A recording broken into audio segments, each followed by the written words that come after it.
It is a truth universally acknowledged that a female alpha, with close to no fortune, must be in want of a mate. Whatever her personal feelings on the matter, this belief is so fixed in the minds of every shifter and every pack that she is automatically considered desperate for an alliance, and therefore the rightful property of some male wolf or another. The Council of Elders has met, announces Elder Grimshaw, his weathered face unreadable. And we have excellent news, Alpha. Marcus Kane has generously agreed to become your mate. Selena Vance raises a single eyebrow. I'm overwhelmed by his charity, she says flatly. To think a beta willing to mate with an alpha, the sacrifices he makes. The sarcasm sails over Elder Grimshaw's head. We strongly advise you accept his offer. It would satisfy the succession requirements well ahead of your deadline. And Marcus Kane is no ordinary beta. He serves directly under Thorne Blackwood. Oh, Selena places a hand dramatically over her heart. Well, if he's Thorne Blackwood's beta, that changes everything. It should. Elder Grimshaw replies clipped. The Blackwood pack controls half the Eastern Territory. Their protection alone would secure your borders for generations. Selena drums her fingers on the armrest, jaw tight. She has 3 months to find a mate, or lose everything her family built over generations. Fine, she says at last. Send word to this generous beta. I accept his proposal. Exiting the council chamber, she walks with measured steps and a straight spine. Only once she's alone does she allow herself a flicker of quiet fury. It's always the same. Male alphas choose mates for power or pleasure. Female alphas, they mate to survive. She's the most dominant wolf in her pack, an alpha by blood and right. Yet here she is bartered off like breeding stock to secure what should be hers. What Selena doesn't know is that elsewhere in the territory another alpha faces a deadline of his own. One that makes hers look tame in comparison. He's running out of time, scanning potential mates with growing desperation. And when their paths cross, both will learn that sometimes the most desperate circumstances call for the most unconventional solutions. If you're in a situation where society pressures you into choices that don't feel right, remember, Selena's story shows that standing your ground can lead to unexpected alliances. Chapter 1. Selena. The crystal champagne flute shatters against Marcus's face, drawing gasps from the crowd of werewolves gathered in the grand ballroom of the Blackwood estate. And for a second, watching the expensive liquid drip down his smug expression, Selena feels a flicker of satisfaction because he deserved it. Moments earlier, he'd proudly announced his intention to keep his mistress not just privately but in front of an entire audience of shifter nobility and in front of Selena, his fiancée. Plenty of alphas have mistresses in arrangements like ours, he'd said, voice laced with condescension. Surely you're not naive enough to think. So I can have lovers too, Selena had interrupted. Around them, conversations had died. Sharp shifter hearing picking up every word. Of course not, Marcus scoffed, his face hardening. I don't want to raise a bastard child. He'd shot a conspiratorial look at the nearby men who chuckled in response. Then, smirking, he asked Selena to fetch him a drink, so she had to throw it in his face. Now she spins on her heel and walks away, ignoring his sputtered outrage. She's made her decision. She will not be mating with Marcus. Her pack needs an alliance, but not with a fool. Then again, without Marcus, her options are nearly gone. The few remaining packs interested in an alliance are even worse. 3 months of searching had led her to this arrogant beta from one of the country's wealthiest families, a man who clearly wanted control of her pack, not her. In werewolf nobility, alphas rule. They are the strongest and most dominant, protecting their packs with brute force and powerful shifts. Female alphas, like Selena, are rare and inconvenient to tradition, which is why her council insists she take a mate to legitimize her leadership. Tradition demands unmated female alphas secure a consort within 6 months or face a succession challenge, and her time is running out. Selena pushes through the crowd, her thoughts spiraling. The council will riot. The pack needs resources they can't secure alone. And she spots a set of glass doors leading to a balcony and makes for them, her eyes locked on the exit. She doesn't see the shift in the crowd or the way people move aside with deference. She doesn't notice the tall figure rounding the corner until it's too late. They collide. Cold wetness soaks her chest as crimson blooms across the gray silk of her dress. Shit, Selena mutters, staring down at the stain. The sharp aroma of red wine hits her nose, mingling with a distinctly masculine scent. Sorry about your dress comes a smooth, deep voice, though, to be honest, I think it looks better that way. Selena's head snaps up, fury rising. Oh, shut up, she snaps. The least you could do is apologize, because her anger falters as she locks eyes with him, eyes so intensely blue they seem almost unnatural. I did, he replies, a smirk curving his mouth. Or do you not remember? He's beautiful in the way men like him always are. Sharp cheekbones, dark hair, and a look that says he gets away with everything. She thinks she's seen him before but can't place him. Too distracted by how irritating he's being. I remember you being a jackass, Selena growls. That only seems to amuse him. His smirk deepens. Is someone having a bad night? What gave me away? Selena retorts. Could it be the red wine I'm covered in? It's not just any red wine, the man explains. It's a 1,982 Chateau Lafite Rothschild. Selena scowls just as Marcus appears, his face splotchy with anger. Selena, stop making a scene. He hisses while inclining his head to the dark-haired man. Apologize to my alpha right now. He moves to grab Selena's arm, but she sidesteps him. Don't tell me what to do, she hisses. And then she freezes. Because as Marcus's words echo in her mind, she realizes why this dark-haired man seems so familiar. Why the crowd had parted for him earlier, and why there's deference in Marcus's tone now as he addresses him. Marcus's alpha is Thorne Blackwood. A man who acquires territory like collects watches, whose signature on a treaty could make or break 1,000 wars, whose obscene family's fortune could secure her own pack's future for decades to come. And who Selena just called a jackass. Marcus blanches, turning to her companion. I apologize, Alpha, he says, bowing his head. My future Luna can be a bit. I am not your future Luna, Selena snaps, and the engagement is off. She feels gazes locking onto them from all directions, the judgment and curiosity rising in the air. You can't break this engagement over my mistress. Marcus seizes her wrist. You'll lose your position without me, Selena. And you'll lose that hand if you don't release me, she replies, making Marcus growl. Your pack will suffer for your pride, he begins. In one swift move, Selena twists his wrist back, forcing him to release her while Thorne Blackwood tilts his head, eyes glinting with amusement. Funny that you should speak of her pride, Marcus, he says. When you seem to have forgotten yours somewhere your mistress's bed, perhaps. Marcus's face goes from red to purple. Alpha, with all due respect. So you admit she's due some respect, then Thorne cuts in smoothly, pointing to Selena. Good, 'cause she's the alpha here, not you. He takes a leisurely sip of his new glass of wine, examining Marcus over the rim.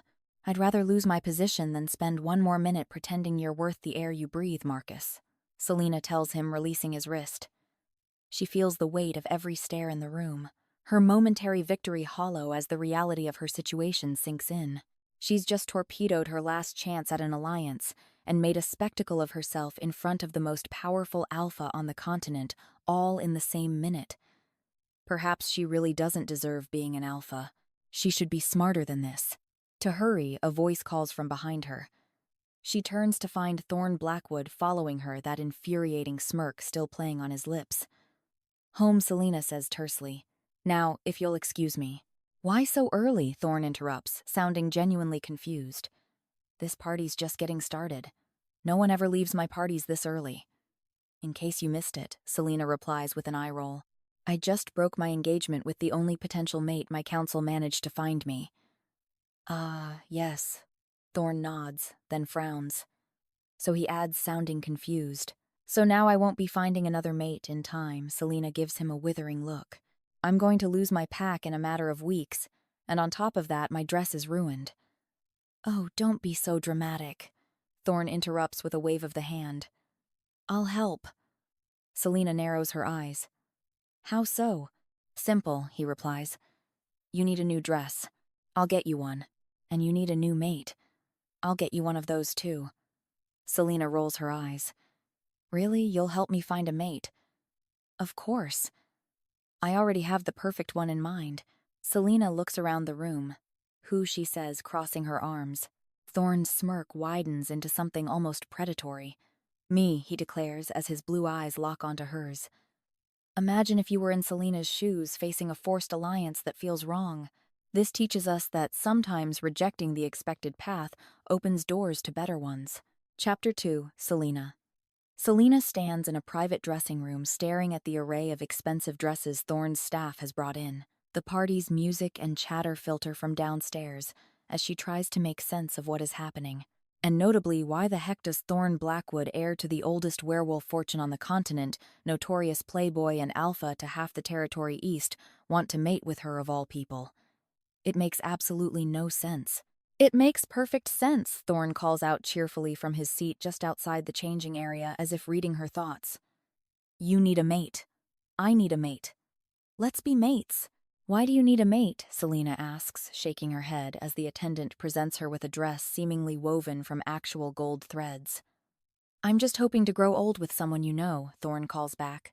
You don't need to be mated for that. Selena peeks her head around the privacy screen to look at him. Your well-paid staff will grow old with you. Thorne clutches his chest dramatically. Cold. He pauses and adds, but valid.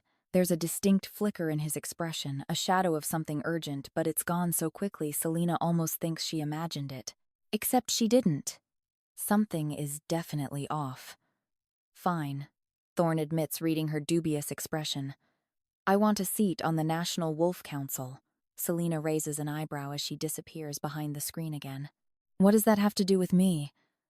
The council is voting on a replacement for Elder Grimshaw in a month, Thorne explains. He passed rather suddenly, and they're scrambling to fill his seat. Let me guess, Selena says as the attendant helps her slip into a midnight blue gown. They've rejected you before. 3 times, Thorne confirms. They claim I'm not serious enough. Why would they think that? Selena gasps, sarcasm dripping from every word. For starters, I have what some might call a playboy reputation, Thorne says, and she can hear the air quotes. Plus no air. Taking a mate would show I'm ready for responsibility. Selena nods to herself as the attendant fastens the back of the dress. That actually makes sense. Fine, she says, but why me? The silence that follows her question is suspicious and long. Selena hurries out of her dressing room, stepping out in a black dress that hugs her curves in a way her usual practical clothes never do. Well, she prompts, crossing her arms. Much better, Thorne replies, eyeing her dress approvingly. Selena rolls her eyes. I don't mean the outfit, smartass. I mean, you didn't answer my question. Thorne hesitates. Can't you believe I fell for you at first sight? No, Selena replies flatly. All right, Thorne's smirk returns. I heard about your situation. You need a mate for business reasons, and you're in a hurry. Am I right? Selena nods slowly as Thorne goes on. And I need a mate to get on the council, but neither of us actually wants to get married. He pauses. Unless, of course, you've fallen for me at first sight. The question is half joke, half genuine inquiry. Definitely not, Selena replies. Good, Thorne nods. So here's my proposition. We mate for 1 year. I get my council seat. You get legitimacy. And after a year, we break the bond and divorce. Selena's mouth actually drops open. A business arrangement was one thing, but a temporary mating. Who did that? You're crazy, she says, genuinely stunned. But Thorne pushes. But it just might work, Selena admits reluctantly. She paces the small room, her mind racing. On the plus side, she'd get an immediate alliance with the strongest pack in the territory and secure her position. But on the other hand, was a fake mating even doable? Wouldn't there be potential physical complications from breaking a bond? What if my pack just wants me to find another mate once we break things off, she asks aloud. Thorne shakes his head. They won't. If we do this, we might divorce as a couple after a year, but your pack will remain under my protection for good. The sincerity in his voice startles her. That's awfully generous, she comments, frowning. Too generous, in fact. She thinks she has much more to gain than Thorne does. Getting on the council is important, but enough to pledge permanent protection to my pack. It seems too good to be true. So we have a deal. Thorne prompts, glancing at his watch. The party is still going, and I'd like to announce our engagement tonight. Tonight, Selena's eyes widen. That's moving awfully fast. Time is of the essence, Thorne reminds her. Council votes in a month, remember. Selena frowns, her fingers unconsciously touching the side of her neck where the claiming mark would go. For this to work, we would need to publicly mark each other, she observes. Form an actual mating bond. The mating bond isn't something to be taken lightly. It's ancient, magic, primal, and binding. Every werewolf knows the stories of mates who tried to separate only to be driven mad by the severed connection. Thorne notices her worried expression. This would all be for show, he assures her. I don't expect you to share my bed after the claim, nor ever. Selena crosses her arms. Good, she nods, because that's one potential issue off the table. But don't you worry about breaking the mating bond, she adds. Probably a bit, Thorne shrugs. But we won't let it set or deepen. Once we're mated, we can each do our own thing after a brief fake honeymoon period where we don't even need to be in the same room. And then we barely have to see each other for the whole year. Selena studies him. He has an answer for everything. It's almost like he's rehearsed this, but she doesn't have a lot of options. She needs to do what's right for her pack. We'll need a contract, she says firmly. Something legally binding. Obviously, Thorne smirks. My lawyer will reach out to your lawyer. He extends his hand, his blue eyes meeting hers. Do we have a deal, he asks. Selena hesitates, then puts her palm in his, thinking it's not like she has much to lose, and being very, very wrong. If you're facing a tough choice like Selena, where practicality clashes with emotions, remember this deal teaches us that rushed decisions often hide deeper truths. Ask yourself, what are you really gaining and losing? Chapter 3. Thorne. Thorne sits at his desk, flipping through the wedding contract his lawyer sent over. He doesn't really read it. The terms are irrelevant. It's all for show. His eyes drift to the calendar. His 30th birthday is circled in red. A knock pulls him out of his thoughts. Alpha Blackwood, his assistant says, standing in the doorway. Kai Storm is on the line. Third time today. Thorne sighs. Tell him I'll call back later. With all due respect, sir, he seems quite insistent. Of course he is. Kai's one of the few people who actually challenges him. Thorne values that just not right now. Fine, put him through. The phone rings a moment later. Thorne picks up, already bracing himself. Blackwood speaking. What the hell did you do? Kai's voice explodes through the receiver. Thorne leans back, feet up on the desk. You'll have to be more specific. I just got a wedding invitation from you. Yeah. And Kai sputters. Last week you weren't even seeing anyone. Suddenly you're getting married. To whom? Thorne glances at his hand. There's a small crack in one fingernail, something his body would normally heal instantly. He flexes, waiting for it to mend. It doesn't. You know how it is, he says. When my eyes met hers, it hit me like a ton of bricks. A pause. Are you saying she's your fated mate? Kai asks, excitement creeping in. God, no. Nothing like that. So it's a business transaction. Pretty much. Let me guess, Sophia Vale. Her father controls those oil fields you've been circling. Selena Vance Thorne corrects. Who? Alpha of a small pack on my eastern border. Nice girl. He thinks she's nice. Hard to say after knowing her for an hour. Never heard of her. You planning to merge packs? No, she's keeping her alpha status. Independence is important to her. Then what are you getting out of this? Thorne tosses a paperweight between his hands. What's with the interrogation? Can't a guy just get married? Not when it's you. For a second, Thorne considers telling Kai the truth, but then he remembers. Relationships are transactions. Sharing won't help either of them. I'm not getting any younger, he says. Thought it was time to settle down. It's not a lie, just not the full truth. Besides, once I'm mated, I'll finally get that national council seat. You could buy your way in, Kai groans. But where's the fun in that? Maybe I want to be elected based on merit. Ever think of that? Kai snorts. Come on. What's really going on? This is the problem with real friends. They ask questions. Most people in Thorne's life don't. Don't worry your pretty little head about it. Now I'm definitely worried. Does this have anything to do with your conversation with Arya? Thorne's grip tightens on the phone. So she told you she's my mate. Mates tell each other everything Kai says. Which you'd know if you actually thought about what taking a mate entails. What's there to know? We have a contract. I'll bite her. She'll bite me. Done. Arya said you were asking about that magician. Thorne's jaw tenses. Perhaps. Well, did you meet with him? Kai's voice sharpens. Thorne remembers the strange bookshop. The man with ancient eyes, the air thick with power. He's actually a pretty chill guy. I can't believe you. He's dangerous. Thorne, please tell me you didn't wish for anything. Thorne knows the price. You lose what you value most, but what he values is already slipping away. Of course not. I'm not an idiot. Debatable. I just asked for advice. He's ancient. He knows things about what Kai presses. Thorne traces the scar on his forearm, a hunting injury from last month. It should have healed. It didn't.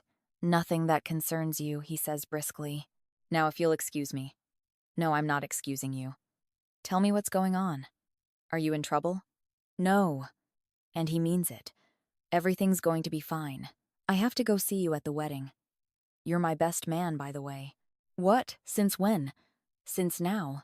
And you should probably start planning my bachelor party. Thorne. He hangs up. In relationships like Thorne's, the mistake most people make is hiding vulnerabilities from friends. This shows us that opening up can prevent isolation, so reach out to someone today if you're struggling. Chapter 4. Selena. Selena stares at her reflection in the ornate mirror, hardly recognizing herself. Her wedding gown sparkles with cascading pearls, the train stretching for what feels like miles. Outside the window, the spectacle unfolds. Hundreds of guests fill the Blackwood Estate's gardens. Apparently, Thorne knows everyone who matters. She even spotted Arya Frost earlier, another rare female alpha, someone whose progressive policies Selena admires. Maybe Thorne would introduce them later. This alliance will elevate her pack, she reminds herself, adjusting her veil for the 10th time. A soft knock interrupts her thoughts. Ethan enters handsome but somber in his formal suit. You still have time to change your mind, you know, he says, his eyes widening slightly at the sight of her. Shut up, Selena snaps. This dress looks fantastic. Ethan rolls his eyes. Not what I meant, Selena. A mating bond is sacred. It should come from love. Not everyone has the luxury of marrying for love, she replies, meeting his gaze at last. Ethan falls silent, guilt flickering across his face. He left her to shoulder the pack's burdens alone.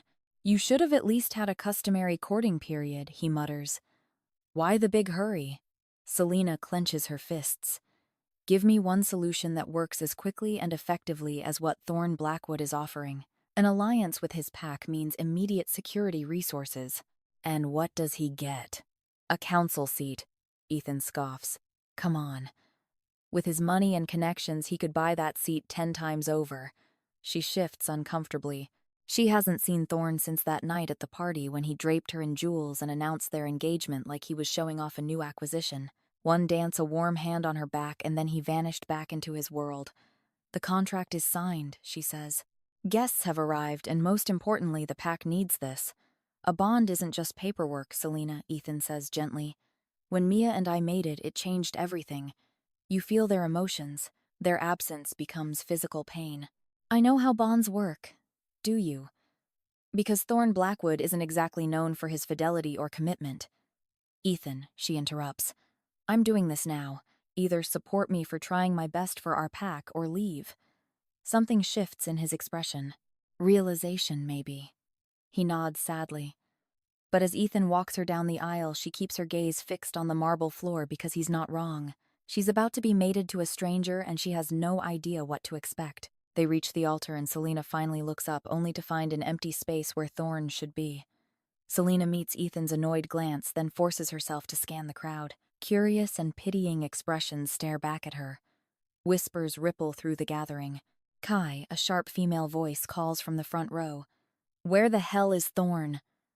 The best man shrugs helplessly at the woman.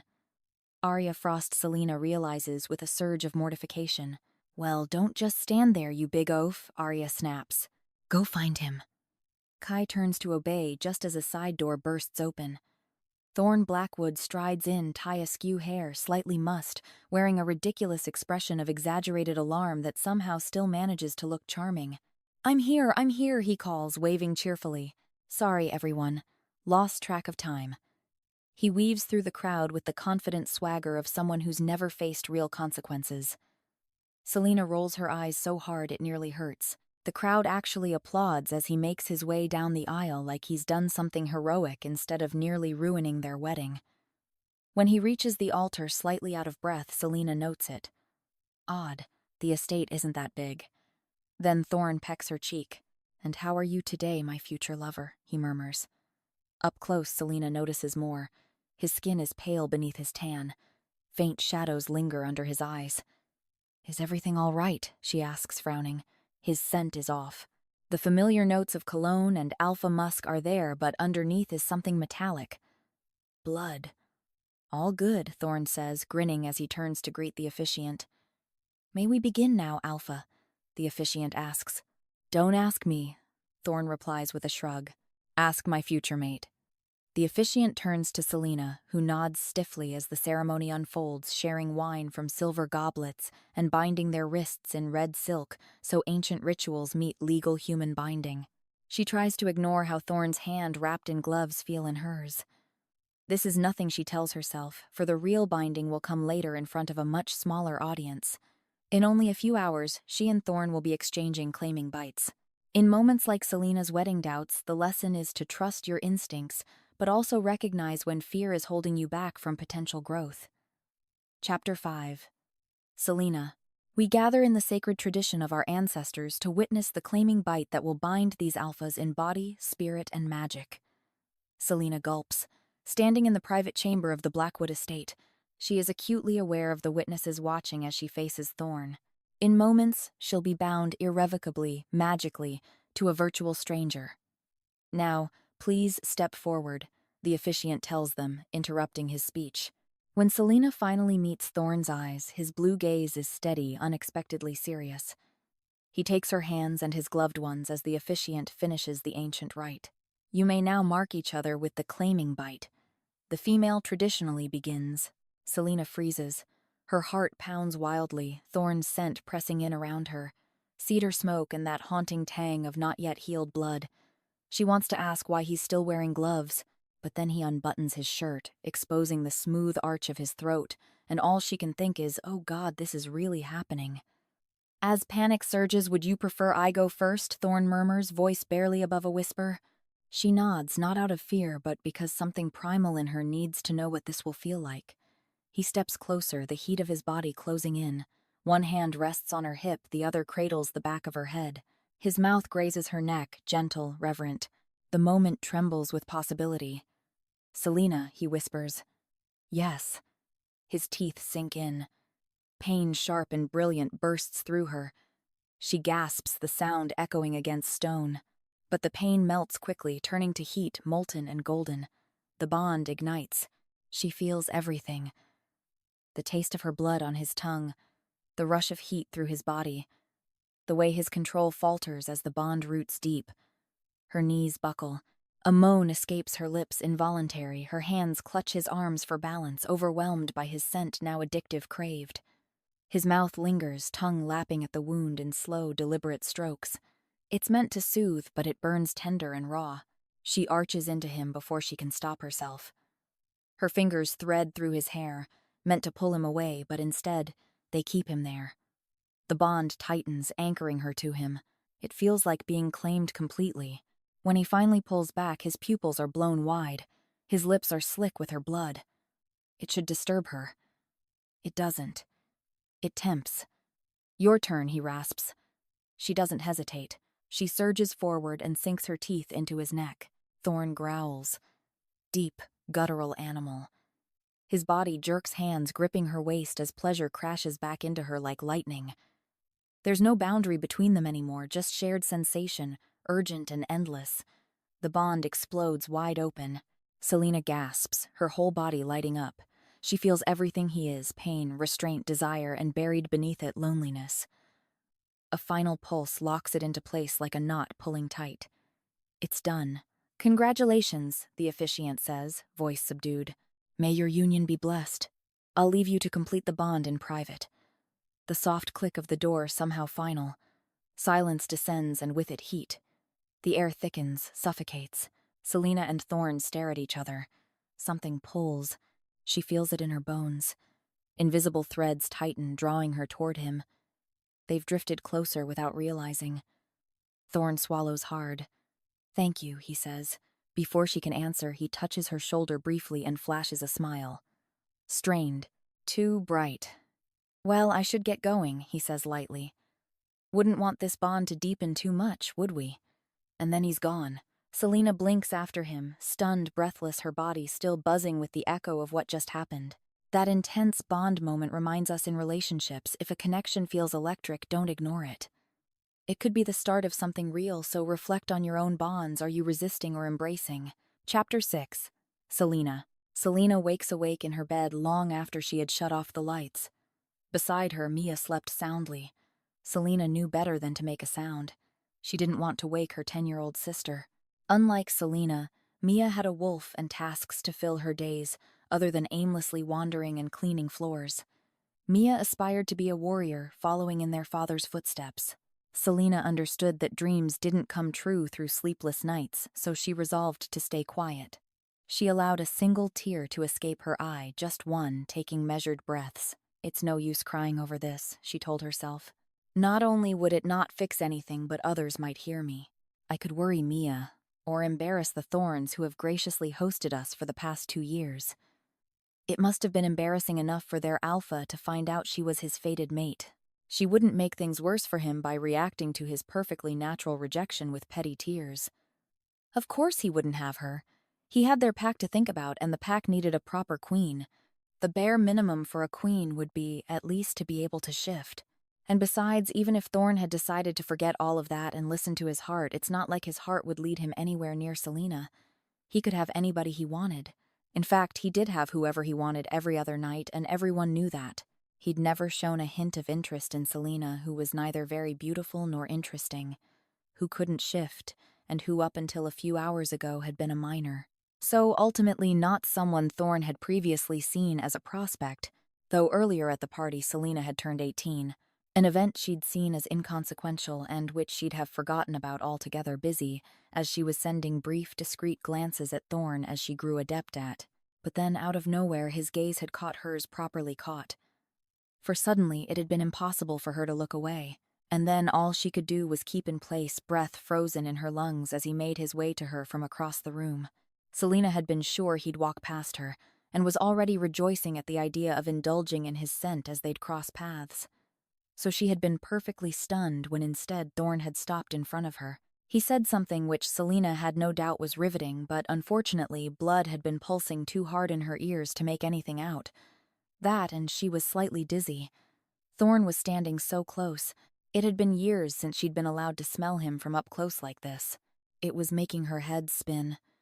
He'd taken her hand, and then he'd led her to dance. And Selena would have worried about him wasting his precious time on her. Except his fingers were on her hips, the material of her dress too thin for her not to feel the heat of them. She'd loved Thorne for what seemed like her entire life, but which had stemmed from that day he'd found her in the woods and taken her home, whispering reassuring words to her. He'd stayed with her when their Alpha told her about her parents, and when they'd taken her into her first foster home.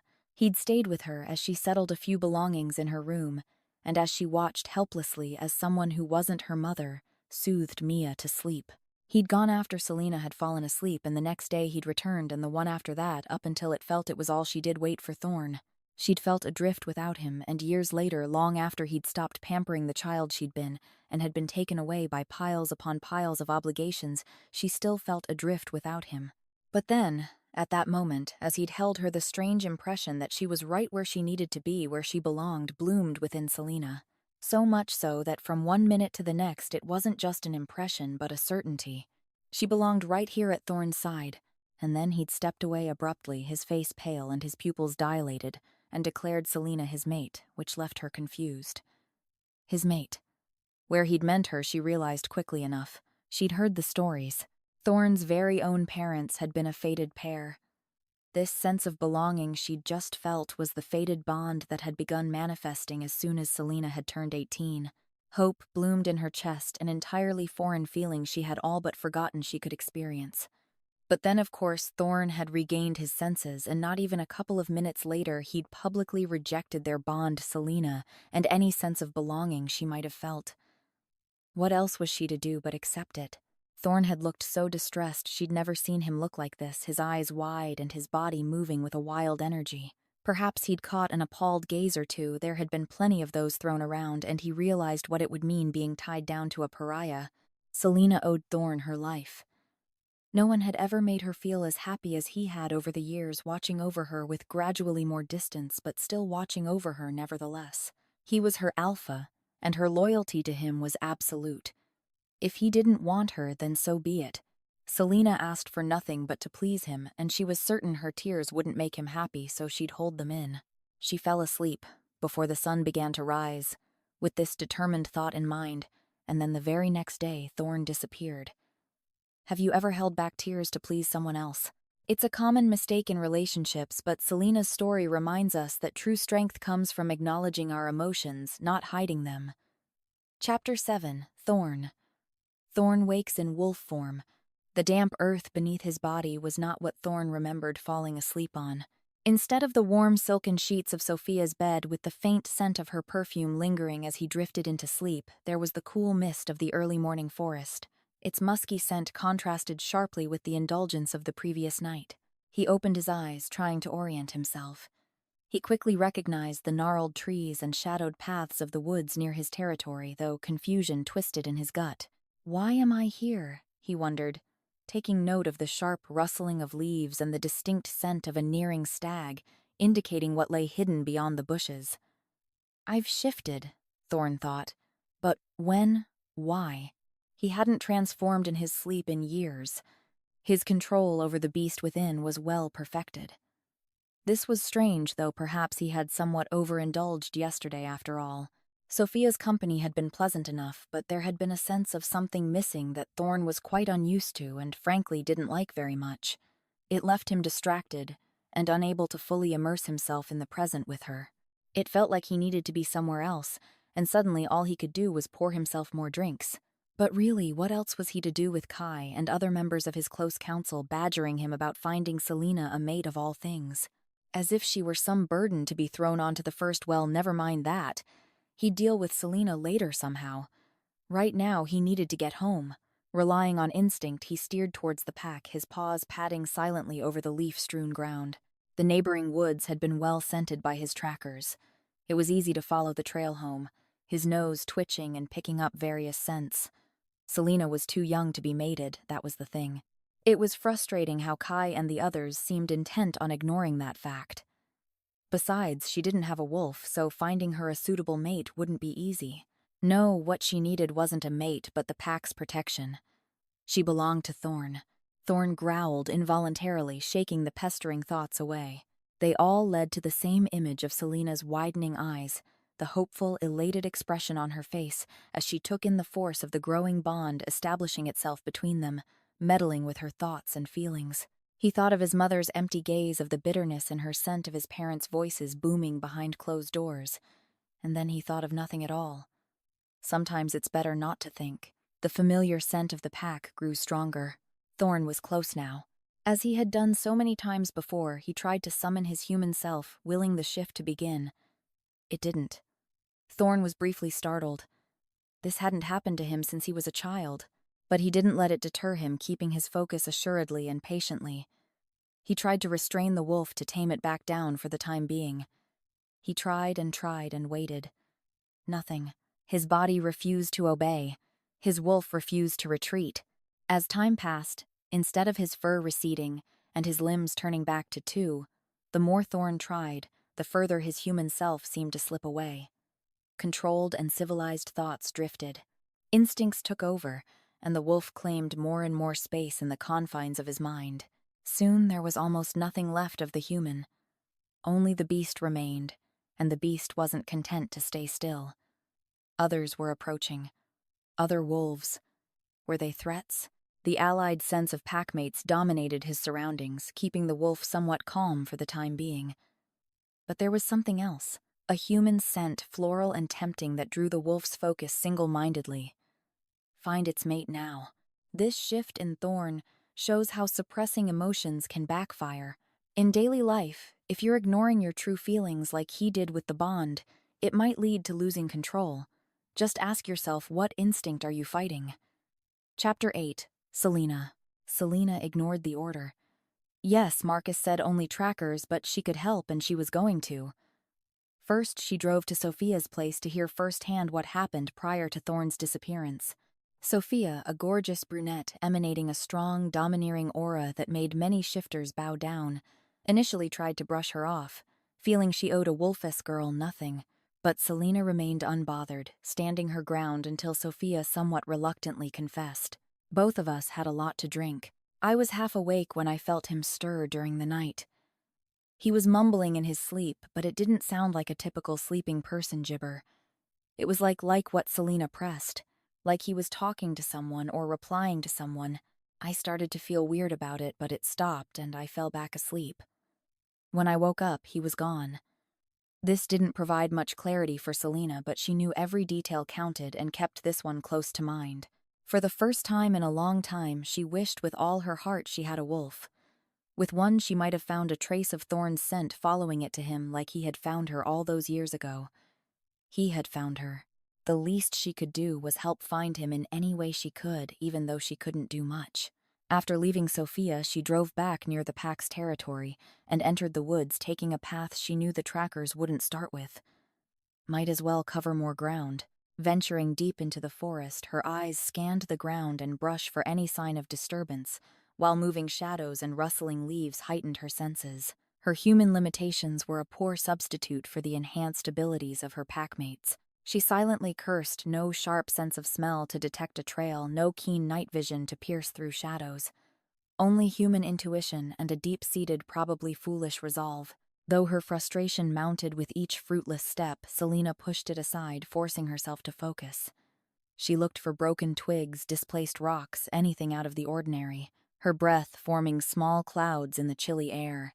Then, as she found herself deeper in the forest than she had ever been, a sudden prickling sense of unease crept up her spine. The forest was too quiet, even the silence stretched like a heavy cloak around her. She paused, listening, but there was nothing to hear. The birds had fallen silent, and the crawlers were still. Selena's eyes darted from one patch of woods to another, surveying her surroundings efficiently. The nearest climbable tree was to her right, but its branches were too low. She needed one only a human could hope to climb. There to her left, a little further down, a good bet. Though if something loomed for something was looming, Selena knew it came from there, then the first option she had spotted would be all that was left. Selena held her breath. Nothing moved. A palpable tension hung in the air. Just as she was about to pounce towards her chosen hiding spot, it appeared. A wolf striking against the dark greens and browns of the forest. Its fur so radiant and pure white that it captured the faint sunlight filtering through the canopy, giving it an ethereal glow. Selena released her breath. The wolf stilled, its muscles rippling beneath its snowy fur. It was striking bigger than any shifter Selena had ever seen, its eyes holding an intelligence and intensity that a normal wolf wouldn't possess. The wolf's stance wasn't aggressive, but Selena had never seen it before, so she remained on guard. Again, she cursed herself for not having a wolf of her own. If she had one, she could perhaps communicate with this beast. It wasn't part of their pack, so communication wouldn't be as seamless as with packmates, but there could have been a semblance of understanding. But now Selena was left staring at the white wolf, heart racing. It felt like he wanted to tell her something, but she had no way of knowing what. The wolf moved slow and deliberate, calculating. Selena tensed, her eyes darting towards the tree. The wolf stilled again, sitting down. It looked at Selena, softly inclining its head. All right, so it didn't seem aggressive. In the distance, a howl sounded, and the wolf's ears twitched. It began to growl, a low, menacing sound that deepened with each passing second. It wasn't looking at Selena anymore, but when 3 other shifters emerged from the undergrowth trackers from the pack that Selena recognized instantly. The white wolf jumped in front of her, its posture ready for attack. Selena's packmates growled right back at him, hackles raised, eyes blazing with fury at the sight of the trespasser. The forest seemed to shrink around them. They were going to fight. Their intentions were obvious. "Don't," Selena cried out, raising her hands. "It's fine, he didn't hurt me." It was a foolish thing to say. The white wolf may not have hurt her, but that didn't change the fact that it was an unknown wolf trespassing on pack land. It couldn't have missed the clear scent marks delimiting the area. He was trespassing and asserting his presence at that. "Perhaps you should go," Selena told the white wolf over her shoulder. It ignored her, positioning itself between her and the pack once more. Its massive body, a shield against the emerging threat. It seemed almost eager for a fight. Its fur bristled and a low, menacing growl rumbled from its throat, a clear warning. The wolf knew it was outnumbered, and it couldn't have missed the fact that it was trespassing on another pack's turf. Why wasn't it leaving? Why defend Selena at all? The scene unfolded like a nightmare, too fast, too fierce. The others snarled back, hackles rising, though they were taken aback by the white wolf's aggression and size for a moment. Their instincts would have them submit to the raw dominance exuded by the lone figure. It stood tall, tail stiff ears, pinned back, its stance unyielding. But then the white wolf charged, a blur of white fur and bared teeth. It tackled Selena's first packmate to the ground in one efficient motion, not bothering to jump away when the other two came at it instead, biting into flesh and fur. "Stop that," Selena cried out, and the white wolf briefly froze.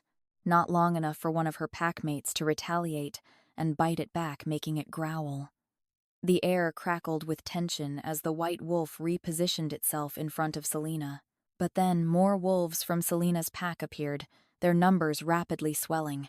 They circled around a coordinated wall of fur and fangs, their growls a terrifying chorus. The scales tipped with a unified howl, the pack attacked. Teeth flashed, claws slashed, and growls filled the air, echoing through the trees like war drums. The white wolf was outnumbered, but fought with wild, heartbreaking intensity, parrying each attack until fatigue wore it down and a particularly vicious snap caught it off guard.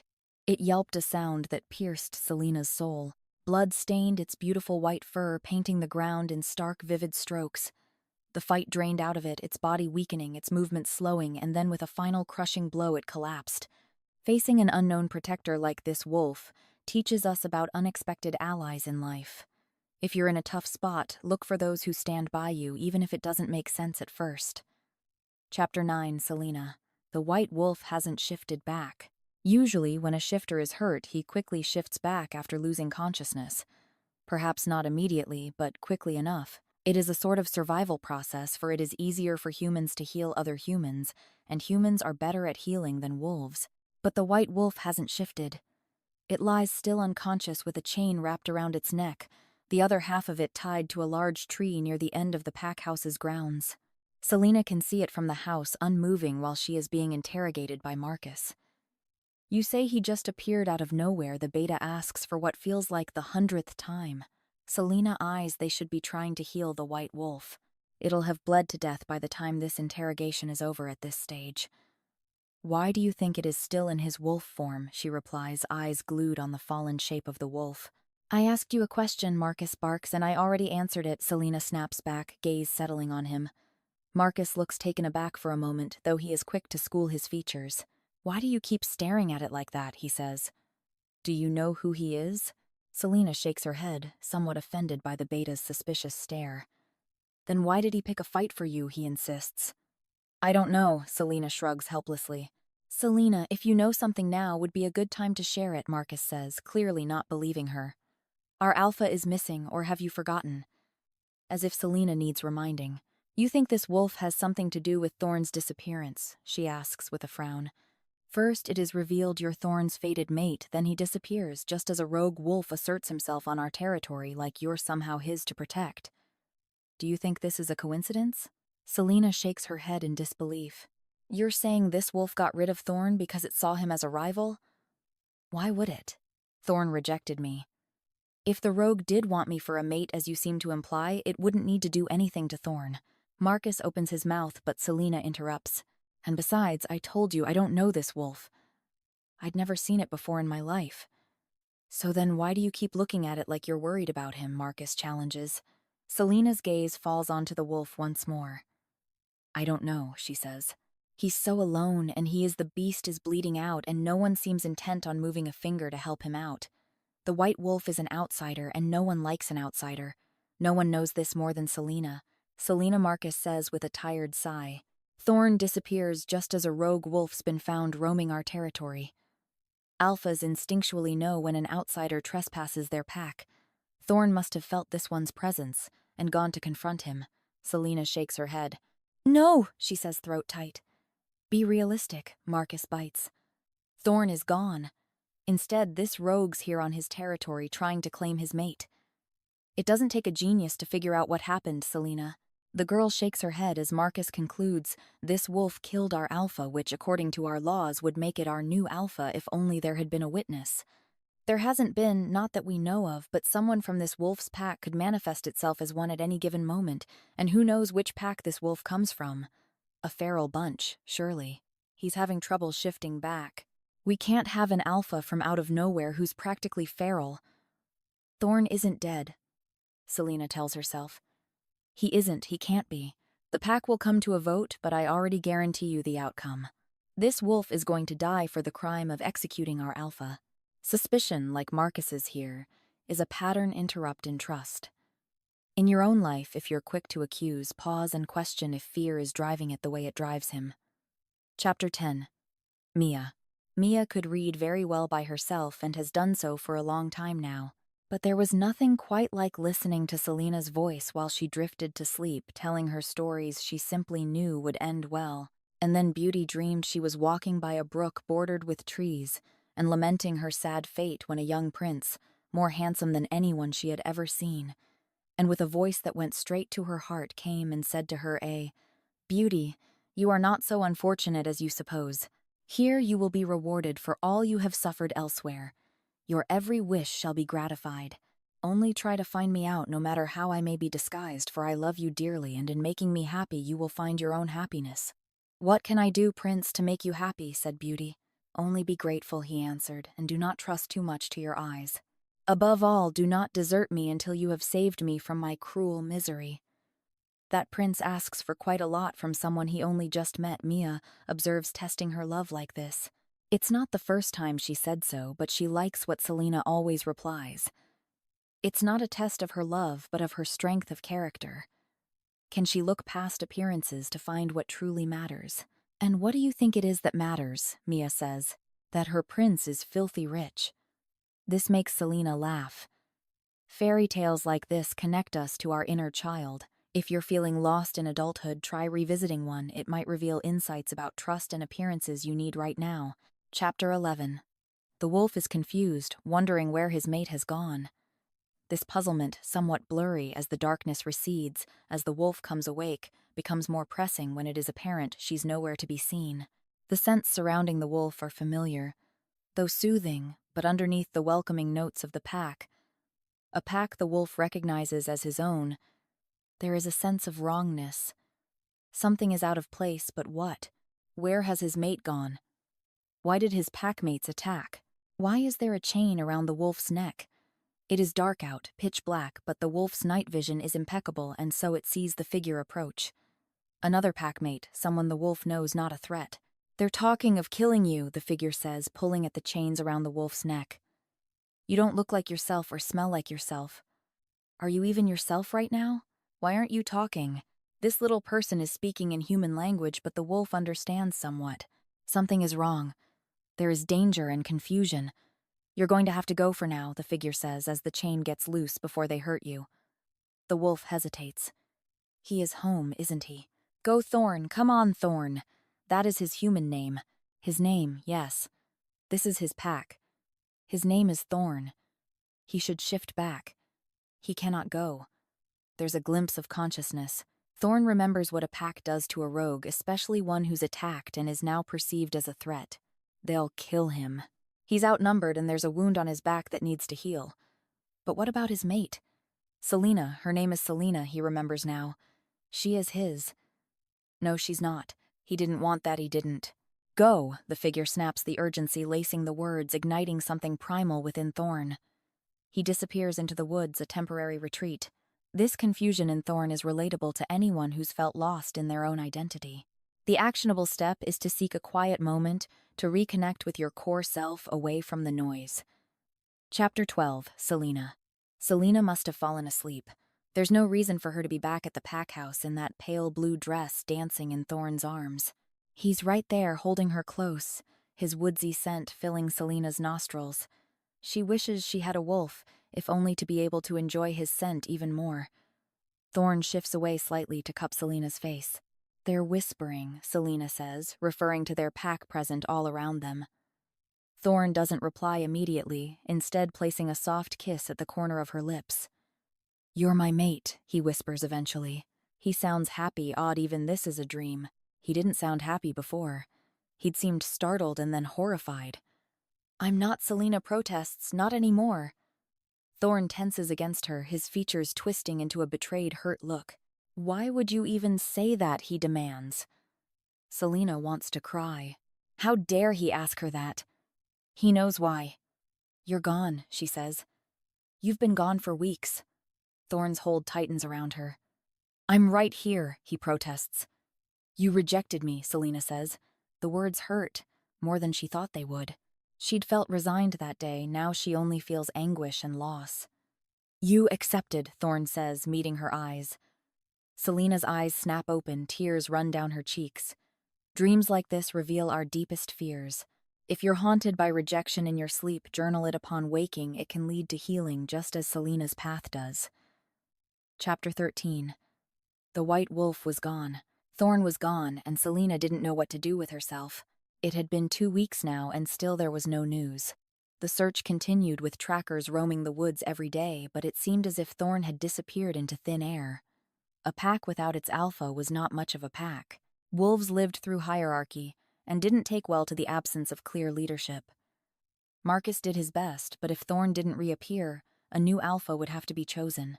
As Thorne was an only child who had yet to produce an heir, the position was up for grabs, and whoever was the strongest would surely try to claim it. If the white wolf didn't return first, if indeed it had killed Thorne, it could lay claim to the pack, and even if it didn't, someone else might make a bid for power. No one had dared yet, but it was only a matter of time. Selena should have cared more. Whoever ended up on top might not be as lenient as Thorne, and a wolfess girl like her might face banishment. Selena was resigned to that fate, but she worried about Mia. Mia would want to come with her, but Mia had a wolf and needed a pack. It was in her nature to need one. But Mia was loyal to a fault and would want to choose Selena over what was best for herself. She was still young and needed guidance and stability. If Selena left, who would Mia curl up with at night? Who would read her fairy tales? Who would tell her about their parents? Selena had to think of a plan, a way to ensure the future alpha would let her stay. She needed to figure out how to become useful to the pack, but she couldn't stop thinking about Thorne. She would not give up on him. Late into the night, Mia slept soundly beside her while Selena continued to read aloud. She didn't need to, her sister couldn't hear her, but Selena didn't want to stop. In truth, fairy tales comforted her more than they did Mia. Growing up, Selena had always been a fairy tale type of girl. Her parents found it cute until she turned 8, and her wolf hadn't yet appeared. Then they worried that these happily ever after tales weren't practical enough for a future shifter. All the other kids in the pack had received their wolves and begun their training. Selena wanted to make her parents proud, so she hid away her fairy tale collection and tried to focus on more practical matters. That changed when her parents died. It was an unexpected attack by rogues, while Selena and her parents were traveling to visit friends from another pack. Selena still didn't know why they attacked. Was it for money, anger, desperation? Maybe they wanted to put pressure on Selena's alpha. There were 3 of them, 2 men and a woman who had been in their wolf forms. They took Selena and left her parents behind. She was with them for 6 days. On the 7th day, help finally came. He came. Thorne was her savior. Before then, Selena hadn't paid much attention to Thorne. He was 12 years older, the heir to the pack, and a promising shifter who wouldn't waste time with a young girl without a wolf. They didn't have much in common, but when she was taken, Thorne had led the search party. One minute, Selena was tied to a tree, too terrified to cry. The next, wolves attacked her captors, but all Selena noticed was Thorne kneeling beside her in human form. He personally cut her binds and carried her to safety in his arms, just like princes did in her favorite illustrated books. For weeks, months, even years after, when nightmares of her parents' death and bloodshot eyes haunted her, she would calm herself by imagining Thorne whispering soothing words in her ear and carrying her home. Rogues had killed her parents brutally, right in front of her, and for no reason. Desperation was no excuse. Thorne had saved her only for another rogue to take his life. This time Selena wouldn't stand by and do nothing. The white wolf had taken Thorne from her, but Selena swore he wouldn't harm anyone else. Not on her watch. Loss like Selena's is profound, but turning it into action as she does can be empowering. If you've lost someone, channel that grief into purpose. It changes everything. Chapter 14. All shifters are taught how to hunt. It's a good way to blow off steam and harness their abilities with low-risk meaning without fighting one another. The hunting can take place in wolf form most likely, but also in human form as shifters retain abilities even then. Selena didn't have a wolf, so she had to learn how to hunt the human way from a very young age. Selena had to adapt to a different set of skills compared to her peers who could rely on their wolf forms, enhanced senses, and physical prowess. With a quiet determination and perhaps a point to prove, Selena immersed herself in learning the art of the hunt from a human perspective. Her training was rigorous, involving long hours of practicing stealth, learning to read the subtle signs of nature, and mastering the use of various hunting tools like bows and traps. Her instructors, skilled hunters of the pack, taught her how to move silently through different terrains, how to camouflage herself, and how to predict the pathways of her prey through broken twigs, disturbed leaves, or even the slight shift in the direction of the wind.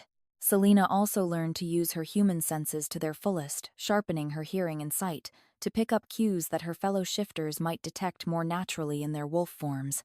Lacking the natural weapons of a shifter in wolf form, she became adept at improvising with what was available in her environment and using her intelligence to strategize her hunts. Too bad nobody cared to notice. Selena's skills and abilities have gone perfectly unnoticed ever since her instructor died. Nevertheless, these skills did exist and she was determined to use them. She had a prey to catch and it was still around roaming. Selena knew it. At night she dreamt of the white wolf, of its dark eyes and pristine fur which glistened under the light.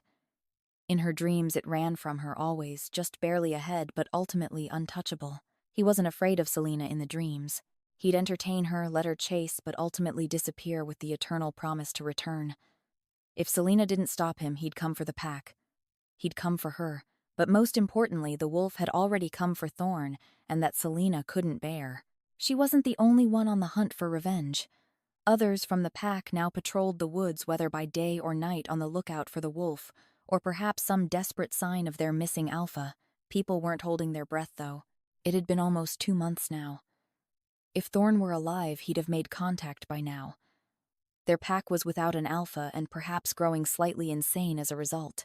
Maybe they'd soon all grow feral, losing themselves and their ways without a guiding light. Every night Selena went into the woods. She knew how to avoid her packmates, which paths to take and where to look where they wouldn't. Let them find the white wolf, she didn't mind who killed it, but she wasn't going to leave it up to chance. The wolf had been powerful, able to take on almost 6 other shifters at once. Selena was no fool. She couldn't beat it with pure strength, but the wolf wasn't human anymore, unable to turn back, and having gone feral, it wasn't thinking like a human. This gave Selena the advantage she needed. She'd climb into the tallest trees in the woods with her bow and arrows on the lookout, watching like a silent vigilante. But he never showed until one night he did. Selena almost couldn't believe it at first.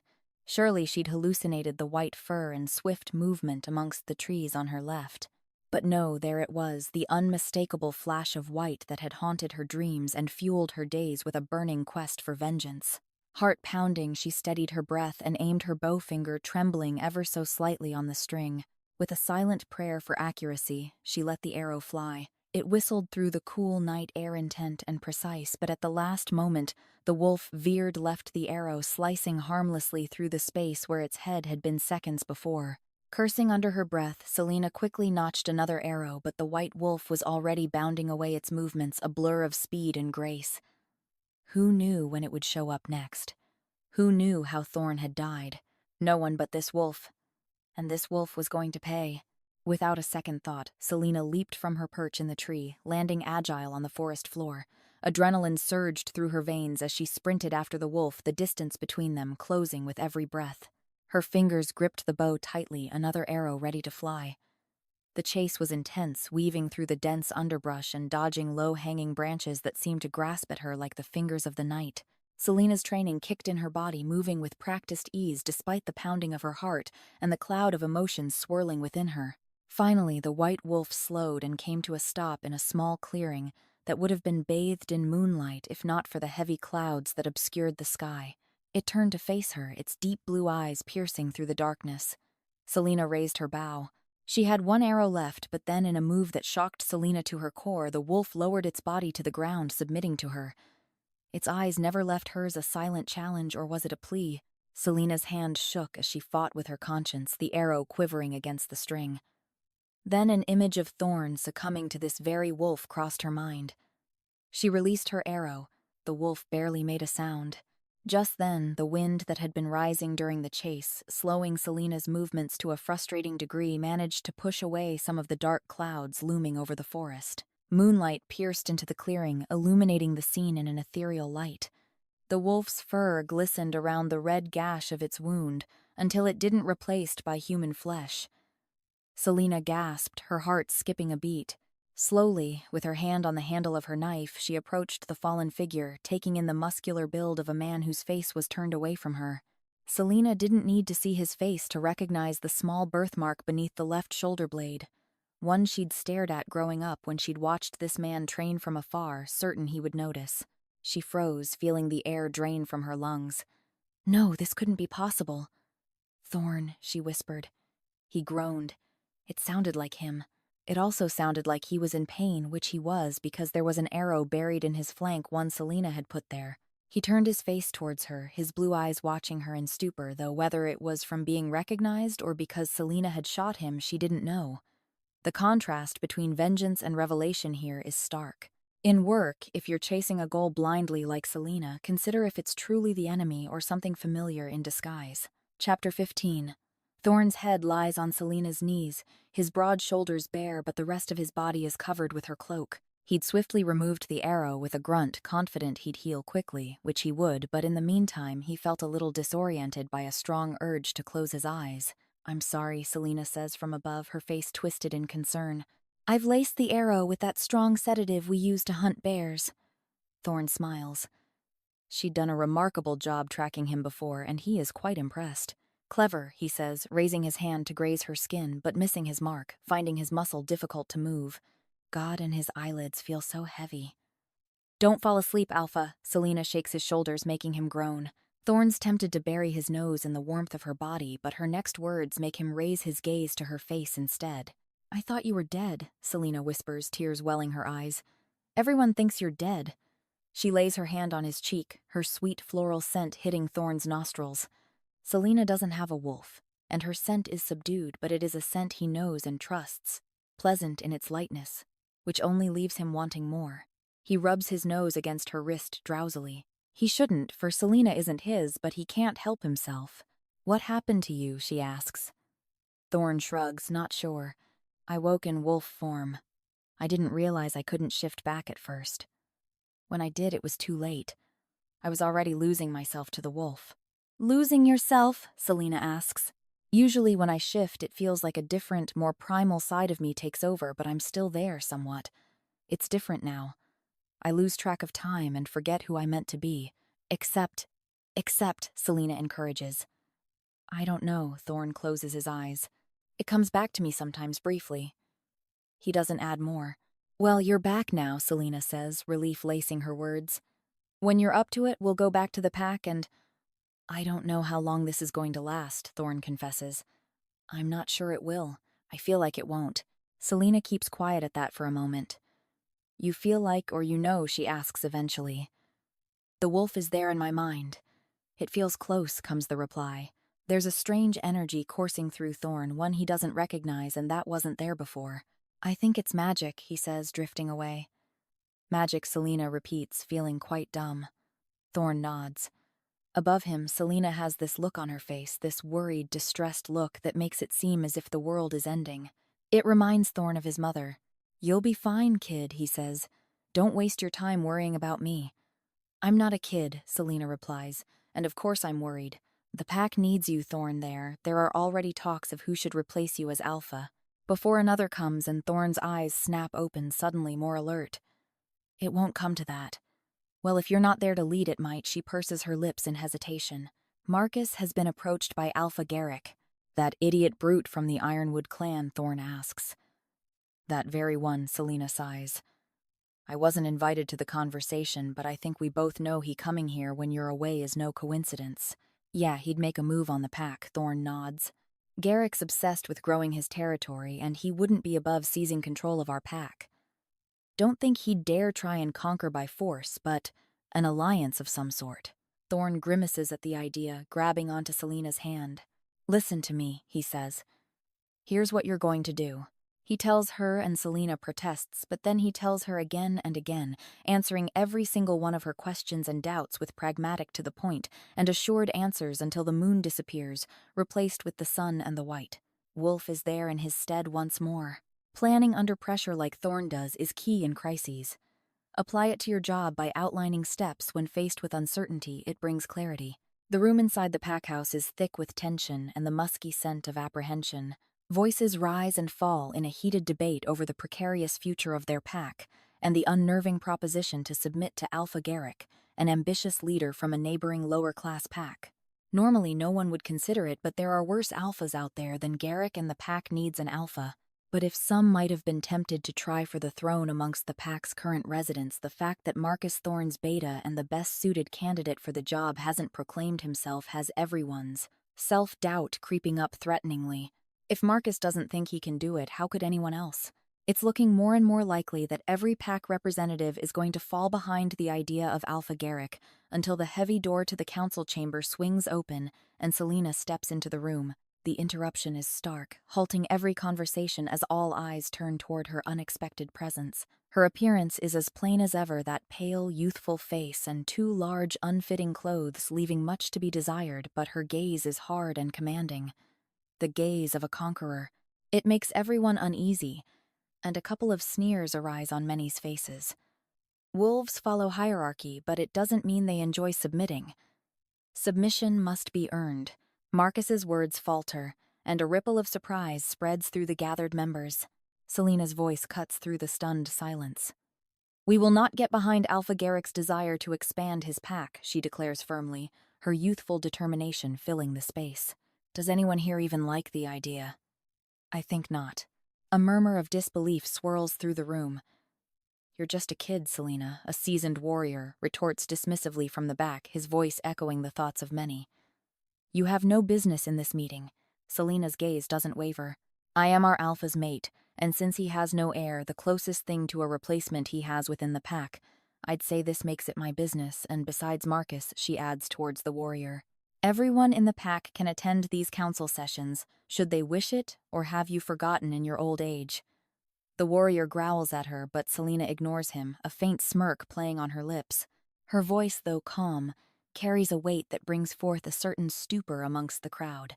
This young girl they know and never paid mind to is suddenly standing there amongst them, head held high, positioning herself with a resolve that would have seemed foolish perhaps, if not for the cold, impenetrable steel of her gaze. Silence falls upon the room. Selena remains still amongst the stairs and just as unperturbed when an elder snorts. "Thorne rejected you, girl. You have no claim here." Selena's gaze snaps to her stunning, all-bubbling laughter silent. "But he hasn't taken another mate, which, according to our laws, still makes me his mate in the interim." Her clarification stirs a buzz among the pack members. Some nod in reluctant agreement, while others exchange uncertain glances. The room's agitation grows palpable, but Selena steps forward, her presence increasingly commanding. "Thorne would never stand for us to bow to Alpha Garrick. Our values do not align with his," she asserts, her voice, barely rising but weighing everyone down nonetheless. "Fine alpha mate," Marcus says with a raise of his eyebrows. "If you're so against Alpha Garrick, who do you suggest should lead?" He knows what she'll say, but he needs her to say it even more. He needs her to say it convincingly. Selena smiles briefly. It's not a warm smile, but that of someone who's already won. "I will," she proclaims, with Marcus's help. Skepticism surfaces again as someone points out her lack of a wolf. The moment stretches taut with anticipation before she says clearly and confidently, "But I do have a wolf." And as if on cue, which in retrospect it must have been, the massive white wolf strides into the room like a growing menace, its presence overwhelming blue eyes locking with those of every shifter present. The room falls into a deeper silence, the impact of the white wolf's entrance vibrating through the air. Everyone's eyes are riveted on this majestic creature that now stands protectively beside Selena. The murmurs die down, the initial disbelief fades, replaced by a growing recognition of her power and legitimacy. With the white wolf at her side, Selena walks with a regal grace to the front of the room and slowly, deliberately sits in the alpha's chair. Her escort, the imposing wolf, settles next to her, a silent sentinel. No one speaks their silence, a heavy conceding blanket acknowledging her claim.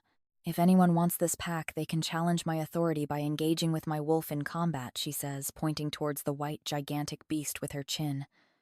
Though she adds with a youthful, innocent smile, good luck with that. Stepping up like Selena does here is inspiring. In your relationships, if you're undervalued, challenge the status quo with confidence. It can shift dynamics. Let me get this straight, Mia says, pacing around the bedroom. Thorne's been turned into a white wolf no one recognizes and is stuck in this form. Keep your voice down, Selena replies, giving the white wolf currently seated beside her a glance. And while he remains stuck in this form, you'll be acting as this pack's alpha you. Mia's stunned gaze turns into an excited grin. That is bloody brilliant news, she exclaims, eyes shining with manic enthusiasm.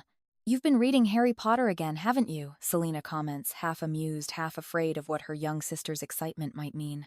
Imagine what would have happened if we'd been stuck with that other for an alpha, Mia squeals. But everything's fixed now. I'm so relieved. Everything is not fixed. Selena protests, pointing towards Thorne. Our alpha is still stuck like this, remember? Mia makes an uncomfortable grimace. And besides, I don't think I can do this for long, Selena adds, jumping to her feet, betraying her nerves.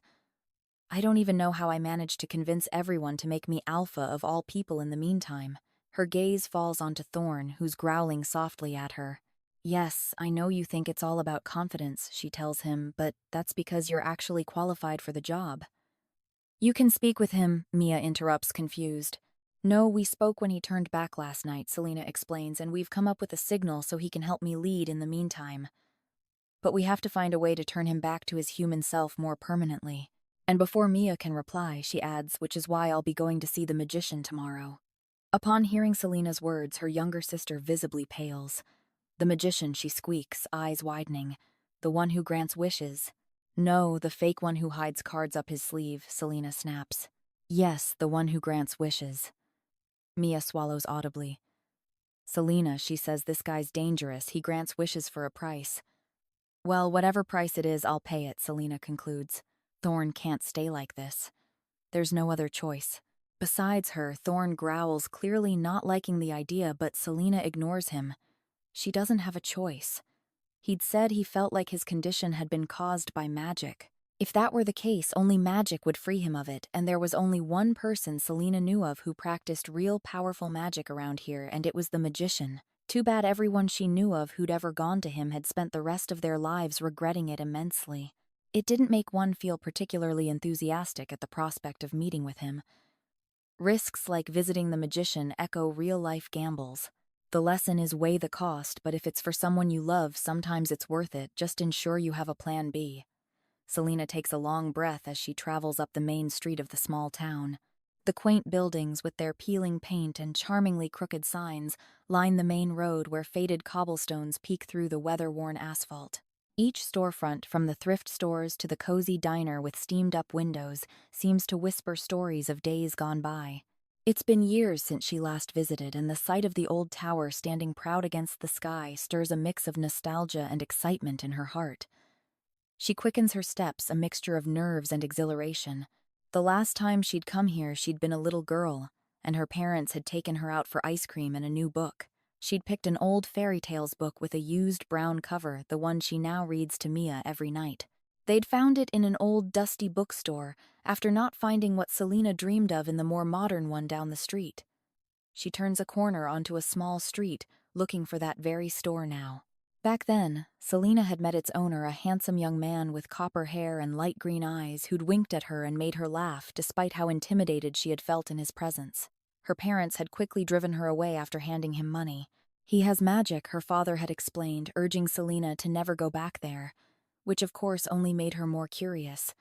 Dark magic, her mother had said, holding her hand tight. Never go anywhere near it, Selena, it only leads to trouble.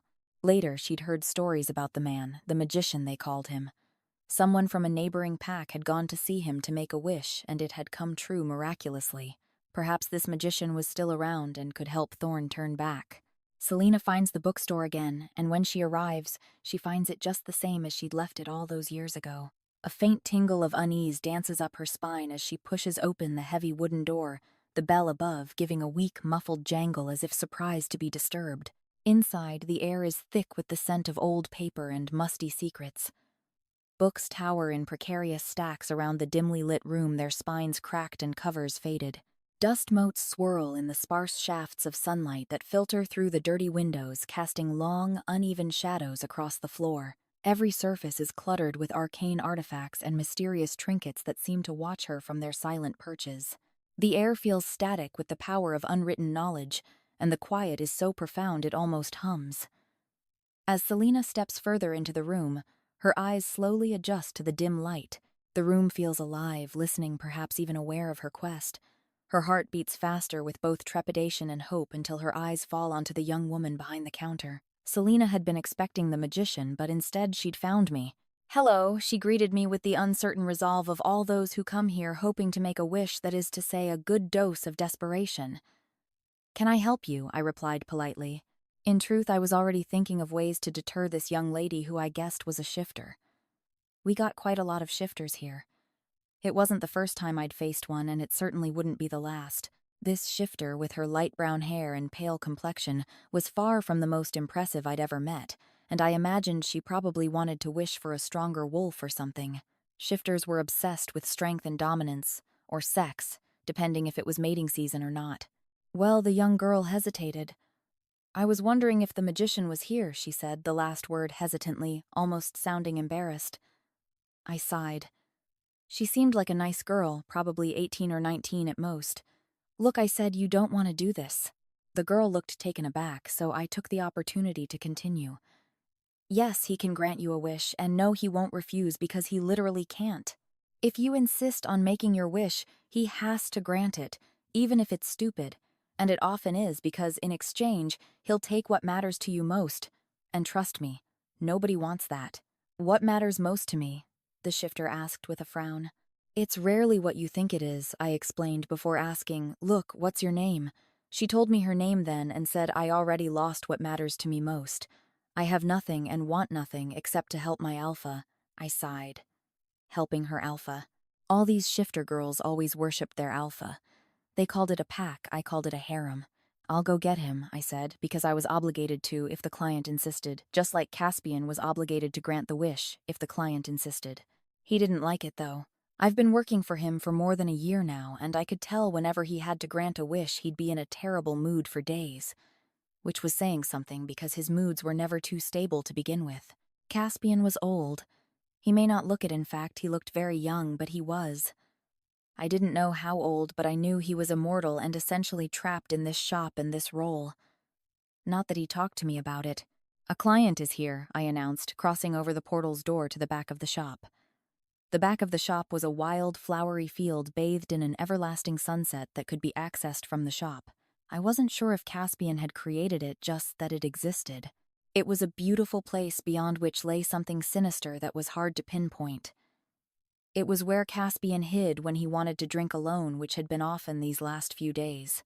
I kind of hoped I'd find him too drunk for the job, for the client was young and seemed kind, and I already knew Caspian would absolutely hate to take from her, but he was awake and his gaze was lucid when it fell upon me. "I did try to send them away," I said hurriedly, for he scared me a little when he looked like that, cold and unreadable. He got up without a word to me as he passed me by. "My assistant must have told you about the rules, I'm sure," Caspian said in lieu of a greeting, sagging into a chair near Selena, who was staring at him, stunned. It was the same book owner as when she was little, and by the same she meant he hadn't changed one bit. It had been years, but he hadn't aged at all. He had the same long, emaciated face of a 30-some young man, too thin to be handsome, but with something enthralling about it nonetheless. Maybe the eyes or the cheekbones. "Are you mute?" the magician asked, making Selena jump. "No," she replied hurriedly. "Sorry."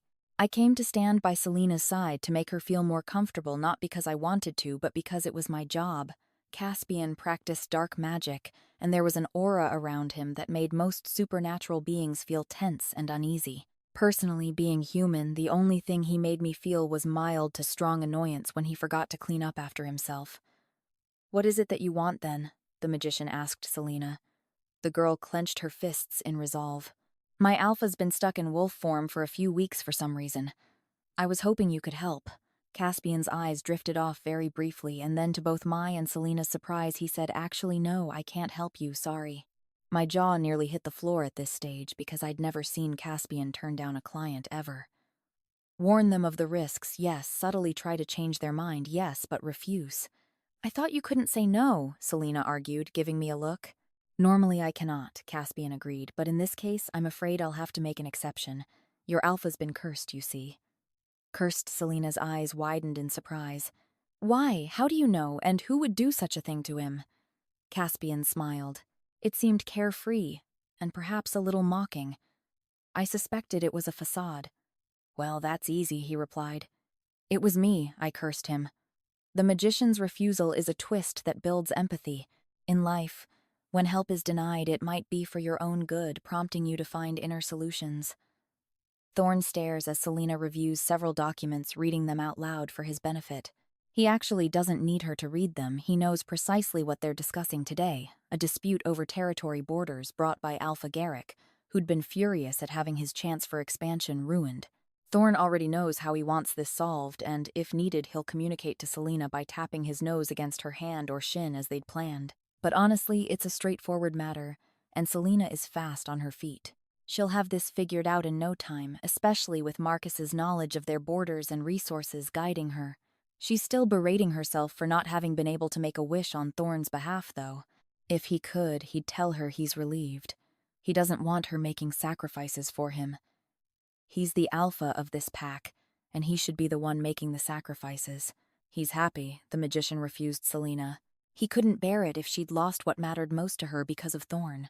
He is, however, curious as to why the magician has cursed him. Obviously because someone's must have made a wish for him to be, but who? Alpha Garrick, another rival. Why curse him and not simply kill Thorne if the aim was to be rid of him? It didn't make sense, and being a wolf didn't help making him think clearly. He hadn't lost himself to his wolf again after reuniting with Selena and the pack, but Thorne didn't feel completely himself either. He was lucid, but his thoughts were impaired by raw instincts and heightened senses which overwhelmed his more analytical mind. Thank God for Selena. Her voice is smooth, a rather deep voice for a young girl, measured and composed. There's a certain blankness to it that makes one feel uneasy, like it is impossible to know what Selena is thinking. But unlike most people, believe it is not that she is unfeeling, rather that she is kind, and tends to hide her feelings away as to not impose them on other people. Selena is considerate, but she is strong, and most importantly, independent. She doesn't need others, she can deal with her own stuff, and she is inexperienced but observant. She already knew more about the pack and its requirements than Thorne expected, as he briefed her that night, the one he turned back into his human form. It had been a too brief night for all that they had to cover, and yet Selena had taken all of the information in stride, not once batting an eyelash at the enormity of the task Thorne was bestowing her. She'd make an excellent mate, he thinks, watching her tug a strand of light brown hair behind her ear. He'd been lucky to have her for a mate, not that he'd ever thought differently on the matter.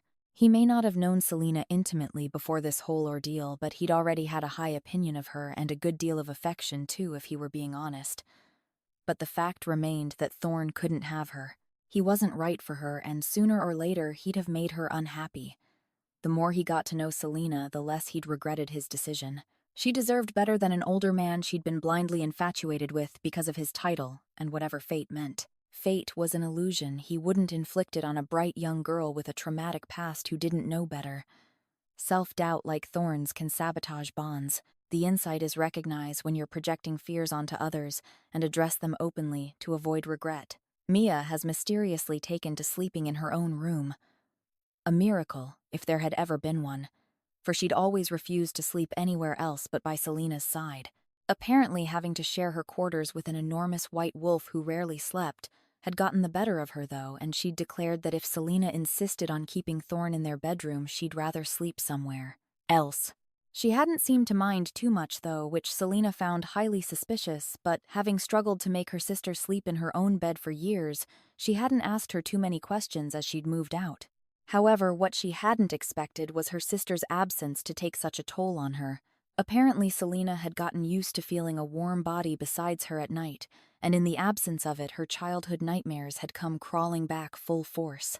Every night, she'd open her eyes to the feel of Thorne's muzzle pressed against her cheek in an effort to drive away whatever was plaguing her, which Selena couldn't remember upon waking up.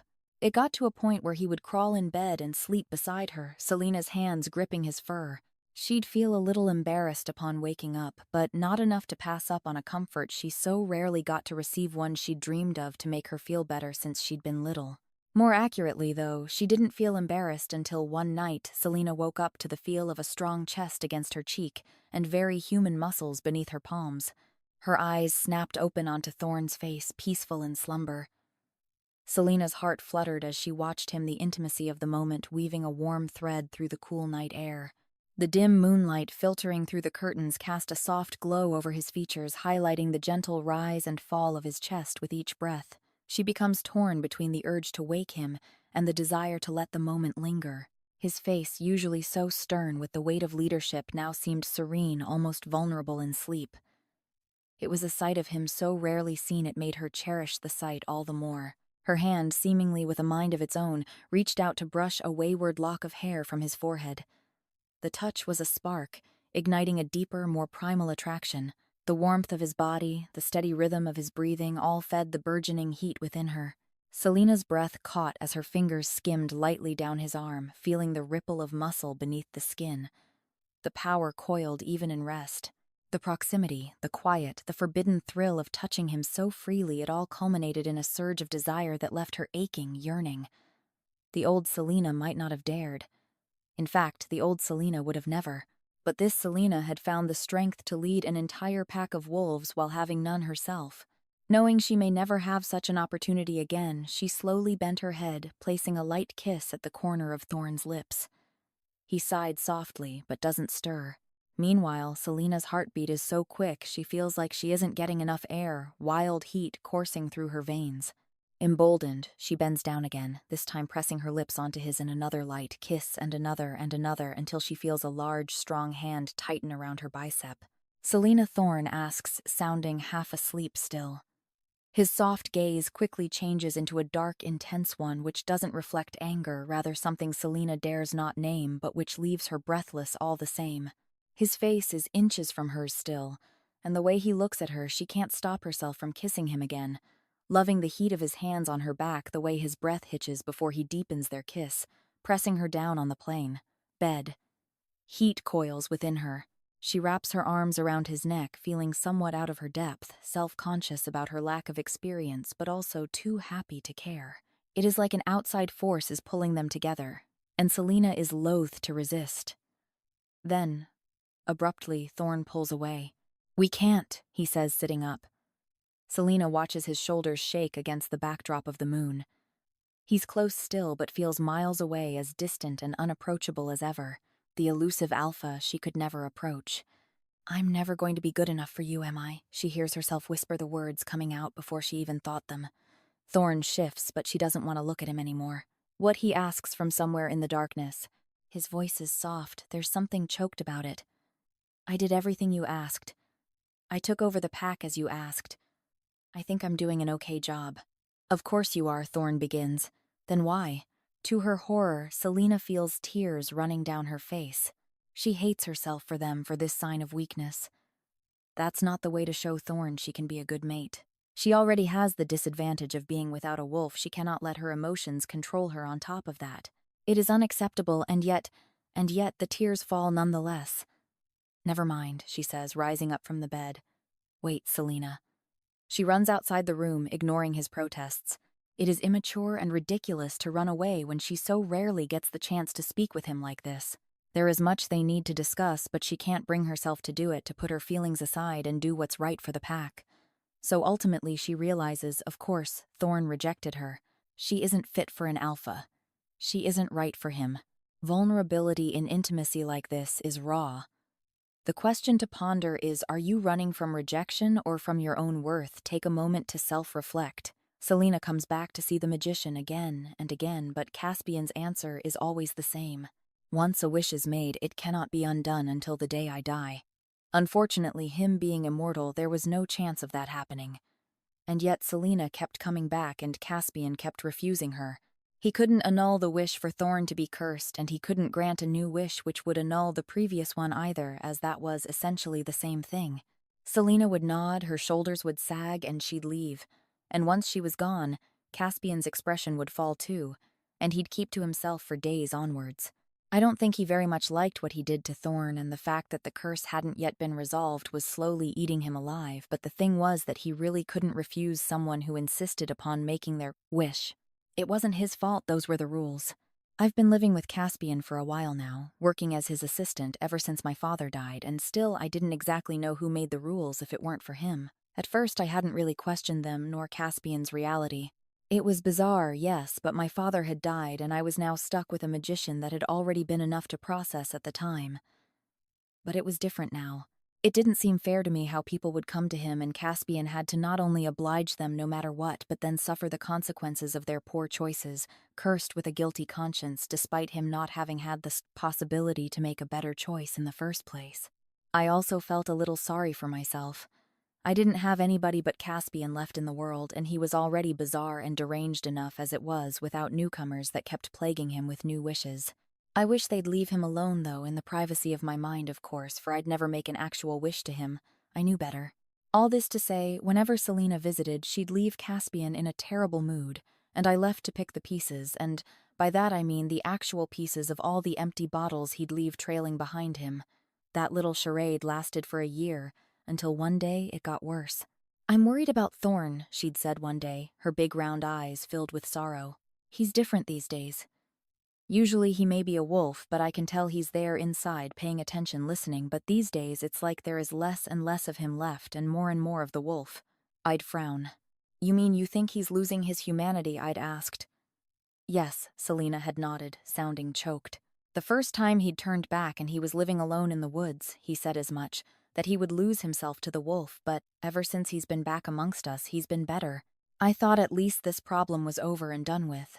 Caspian, who'd looked as if he hadn't been paying attention to a word Selena said, busying himself playing darts in the back of the shop, had intervened.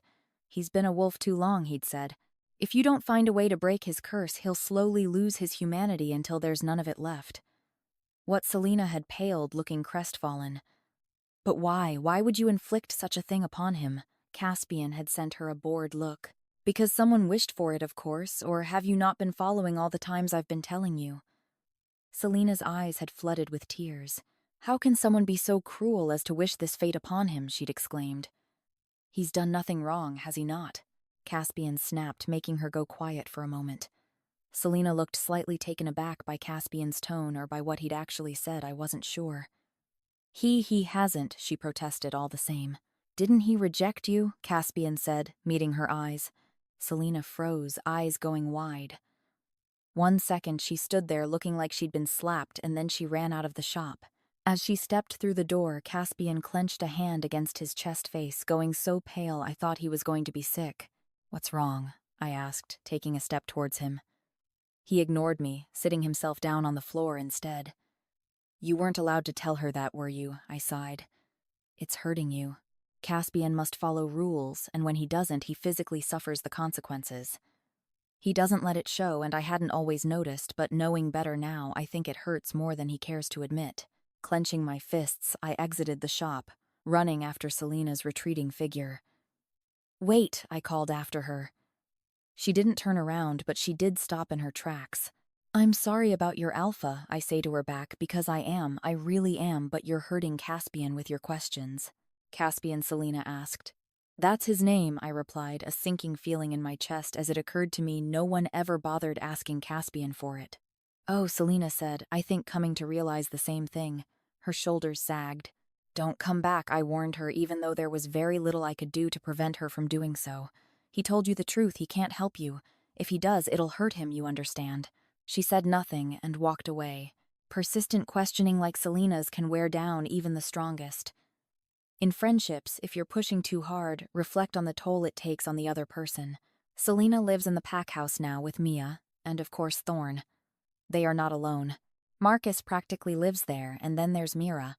Mira is a beautiful woman in her early 50s who looks at least 15 years younger than that because she is a shifter and shifters age slowly. She's emaciated from forgetting to eat, staring absently out the windows for days instead. Despite this, she is very beautiful, especially her eyes as blue as Thorne's, for Mira is his mother, and they look very much alike. Selena likes to come and sit by her because the sight of her, unlike most people who grow uneasy in her forlorn presence, eases the ache of Thorne's absence. Mira is the only person besides Mia Selena told about Thorne's curse, feeling like a mother has the right to know about her child. She thought it would make her feel better, though it hadn't. The death of her mate broke her, Marcus had once explained. They were fated, you know. It's excruciating to lose a mate, but a fated mate even more so. It's a miracle Mira is still alive, Selena thinks, though perhaps she isn't, not really. When she told Thorne's mother about her son's fate, she thought she might not have heard her as she didn't react, instead staring into space with that absent look in her eyes. But then eventually, in a gravelly voice that was too unused to sound normal, she murmured, "When he became Alpha, I said I wished he died instead of his father." It makes Selena freeze in place the way she says this, cold and detached. "You were in pain," she says hesitantly. "You didn't mean it." "But I did mean it," Mira said, turning to her for the first and only time. "I still mean it, which is how I know of your magician. I could have wished my mate back to life, but I was afraid he'd take my son as payment, and so I didn't. It was a choice, and it is one I make every day, and it hurts." Thorne never went to see his mother, and now Selena understood why. She felt horrified by Mira's words, but despite them, or maybe precisely because of them, Selena would go and sit by her every day and read to her. She told herself it was to comfort her, but in reality it was perhaps more because she hoped Mira would be too distracted to wish for something that could hurt Thorne. Every day, for almost a year, Selena read Mira a story, until one day, the day she finally understood, she read her this one.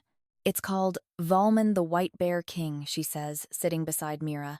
"It's one of my favorites." Mira didn't react, so Selena began. "Once upon a time there was a king with 2 daughters who were ugly and evil, but a third who was as fair and soft as the bright day. One night his third daughter dreamt of a golden wreath so lovely that she couldn't live without it." Selena went on the story unfolding in her mind before she even got to the words as she knew it by heart. It was one Mia used to request over and over again when they'd been younger, but once when she was in the wood, she set her eyes upon a white bear who had the very wreath she had dreamt of between his paws and was playing with it. The princess wanted to buy it, but the bear said she could only have it if he could have her. Because she thought life was not worth living without the wreath, she agreed. Mia questioned what a wreath was, and how a princess could become so obsessed with one that she'd agree to marry a bear and run away with him to his castle. Selena would reply that it was symbolic of their love and fate between them, and besides, the bear was in reality a prince. At last, they came to a magnificent castle.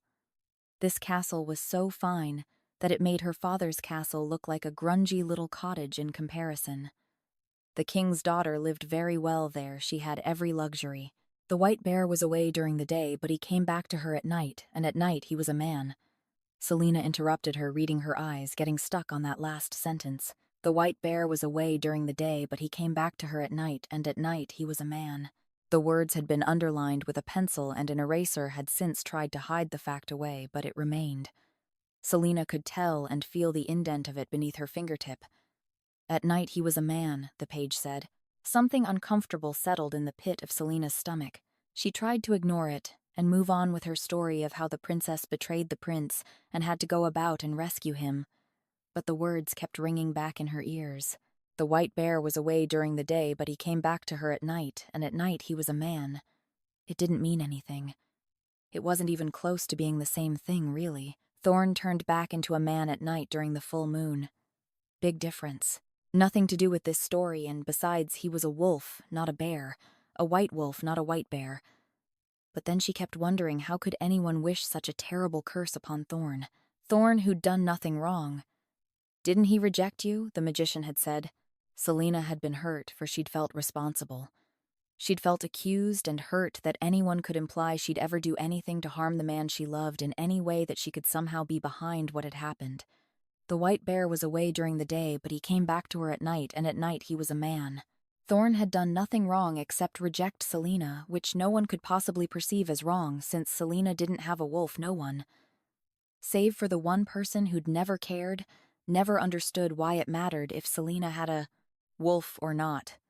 Selena didn't finish her story. She began to cry instead. Realizations like Selena's hit hard.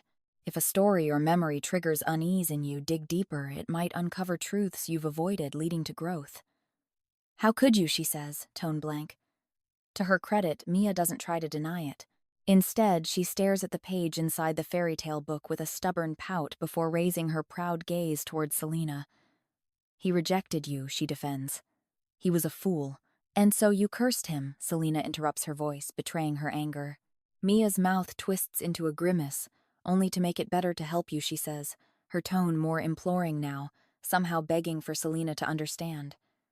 But Selena doesn't understand, nor does she want to. Do you even realize what you've done? She screams, rising to her feet in agitation. Inside her chest, her heart is beating wildly, tightening her throat. Her mind keeps going back and forth between horror and denial. It can't be. Her little sister wouldn't. She'd never do such a thing.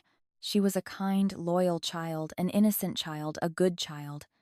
You'll see it's going to work out, Mia promises, her gaze just as innocent as it ever was. She really believes it, Selena realizes. She really thinks she's done good. He's our alpha, our leader. The pack hasn't been the same ever since he's been turned. Mia Thorne hasn't been the same. He's losing himself in this form, and it's impacting everyone, even you. Mia's eyes have turned a dangerous shade of gold, like everyone in the pack, everyone but Selena. She has a wolf, and wolves respond to their alpha who is currently acting less and less like a human and more like a beast, showing aggression at every turn and letting his instinct take over. The curse can be broken, Mia says, and it will. How, Selena demands, grabbing at the hem of her shirt. Tell me how. I can't if I tell you it won't work. Selena shakes her head in disbelief. Tell me now, Mia. No, I command you to tell me. No, Mia screams, pushing Selena off, and then it all happens in an instant. 1 minute Selena is on the ground, Mia baring her teeth at her like a beast ready to pounce the next. Thorne jumps into the room between them, growling at Mia in a stance that couldn't be more aggressive. Stop, Selena screams. Mia, feeling the threat for what it is, refuses to back down. Under Selena's horrified gaze, she begins to shift so swiftly that Selena would have been impressed under any other circumstance, except right now her little sister is shifting so she can fight her mate, their alpha, and most importantly, a wolf at least 5 times her size, which, if it fights back, could have her sister killed in an instant. Stop it, Selena says, jumping in between them once more. She knows what Thorne will do before he does. He hasn't even fully pounced at Mia yet when Selena raises her arm, and it's that arm that encounters Thorne's fangs, his teeth piercing her flesh, and perhaps her bones. Selena screams, and then Marcus is there too, along with at least 4 other shifters growling and snarling and ready to fight. She feels rather than sees Thorne jumping out the window, disappearing into the woods. She feels it in her heart, for she could never stand it when he was too far away. Family betrayal cuts deep, but forgiveness, like Selena might find, is possible. In your bonds, if trust is broken, communicate openly. It's the path to mending. This has gone on long enough, Marcus says, staring down the crowd. We've allowed this rogue wolf to live amongst us too long, but he doesn't belong here. He attacked Mia and harmed Selena. I say we hunt him down and kill it before he gets the chance to hurt anyone else. Selena watches the scene unfold in a stupor, maybe from the pain in her arm, or the absence of Thorne by her side, she doesn't know. Voices boom in agreement, fury taking over her packmates one by one. They want blood. Thorne, not realizing the reason they're in this state of violence is because it is what the very thing they want dead is feeling itself. Thorne is still their alpha. Selena has been replacing him, but that doesn't change the fact, and Thorne isn't himself. His curse has been taking its toll on everyone, and now it's time to pay the price in blood. Selena opens her mouth to protest, but her words get lost amongst the crowd. She doesn't have a wolf she cannot connect with everyone's more primal side, not when it has been brought to the surface to the point of being unhinged. Stop, Mia says, rising to her feet. She has been crouched by Selena's side, too scared and shocked after what had taken place, how her older sister had been hurt to be transported into the same frenzy as everyone else. Somewhere in the back of her mind, her wolf is agitated and wants out, but Mia is too shocked to let it. It's my fault, she exclaims. It's all my fault. Don't hurt Thorne. He doesn't know what he is doing. Murmurs, questions, and shock gasps echo all around them, but Selena pays it no mind, feeling the loss of her mate down to her very soul. What are you talking about? Marcus growls from somewhere beside Selena. The white wolf, Mia says it's Thorne. It's been Thorne all along. What? Marcus sounds incredulous. How? I made a wish to the magician after he rejected Selena to curse him into this wolf form. It was a mistake I shouldn't have, but I was just trying to help. You mean our Alpha has been stuck into his wolf form for a year now? Someone screeches because that magician cursed him? Someone else adds. Yes, but it can be fixed. We must make the magician fix it. Marcus growls, face impassive but eyes going wild with an energy that sends pure dread down Selena's spine. Around them, the crowd cheers in agreement. No way, wait, Mia cuts in, that's not. You shut your mouth, Marcus growls, baring his teeth at her. You've done enough. Once we deal with this curse, you'll be lucky if you're still allowed anywhere near this pack. She was just trying to help. Selena interrupts in a weak voice, because she does believe Mia did have her best interest at heart, besides doing something very foolish. Marcus's eyes fall onto her, and for a moment there she thinks he's going to be reasonable. He's used to working with her, he trusts her now to lead, but then… She's right, he exclaims. The kid was just a pawn. She doesn't know any better, but someone has put a curse on our Alpha and doomed this entire pack. Are we going to let this go? A unified growling no resounds amongst the pack. Please listen to me, Mia cries. Forget about the magician. He literally cannot break the curse while he's still alive, but he could if he were dead. Marcus cuts. Mia's eyes go wide upon realizing the idea she just gave him. That's not what I… Marcus seizes her by the arm. Let's go save our Alpha from his curse, he exclaims. Who's with me? Selena rises to her feet. He can't say no if someone makes a wish, Marcus, she tries to argue. Blaming him won't. Marcus waves a friend over who grabs onto Selena's arms. If you're not with us, you're against us, Marcus says, sounding nothing like himself, his eyes wanting blood. We'll see you later. Lock these two up and change all of you. We have a magician to take care of. He could be dangerous. Selena and Mia are locked inside the pack house with Mira, the only shifter in the pack who isn't affected by the general insanity. Everyone else shifts, and Selena can only watch in horror as they move out towards Grimswood, where the magician resides. Oh God, she exclaims, they're going to kill him there. Selena, Mia grabs onto her shoulders. Listen to me, there's another way. I'm going to tell you how to break the curse, but you can't tell Thorne he has to do it of his own free will, otherwise it won't work. You'll need to convince him. What are you talking about? Selena says. Even if I wanted to tell him anything, he wouldn't listen. You saw him earlier, he wasn't himself. You're the only one who can bring him back, Mia says. I've made it so. Selena shakes her head in disbelief. She isn't inclined to listen to her sister, a young child who she trusted to be wiser than this, but who'd made the terrible mistake of cursing her mate, keeping it a secret, and dooming all of their pack into a murderous frenzy. Listen, Mia says. Selena doesn't want to, but there's no other choice. She meets her sister, Gaze, her little sister, her only family, who at the end of the day was always in her corner despite her mistakes. All right, Selena says. Mob mentality, like the pack's frenzy, warns us of groupthink. In work or social circles, if the crowd turns aggressive, step back and question the trigger to avoid regret. I know something is wrong before I even see them. There's a sense of dread that falls upon me, pressing down against my shoulders and lower until I feel like I cannot breathe properly. Danger is lurking death. I don't know how I know, but I do. I blink my eyes open, not daring to move, tempted to hide under my covers in a desperate attempt for safety, a reflex remnant of my childhood years. But I'm not a child anymore, and so I force myself out of bed and peek outside my bedroom window. The sight I'm greeted with is more surreal than any nightmare I would have ever been plagued with. There is a horde of wolves coming up our street, their bright golden eyes gleaming through the early hours of the morning mist. Mist tends to fall like heavy clouds upon the city during this time of year, and so amongst it they seem like ghosts. Unreal, though all the more threatening for it.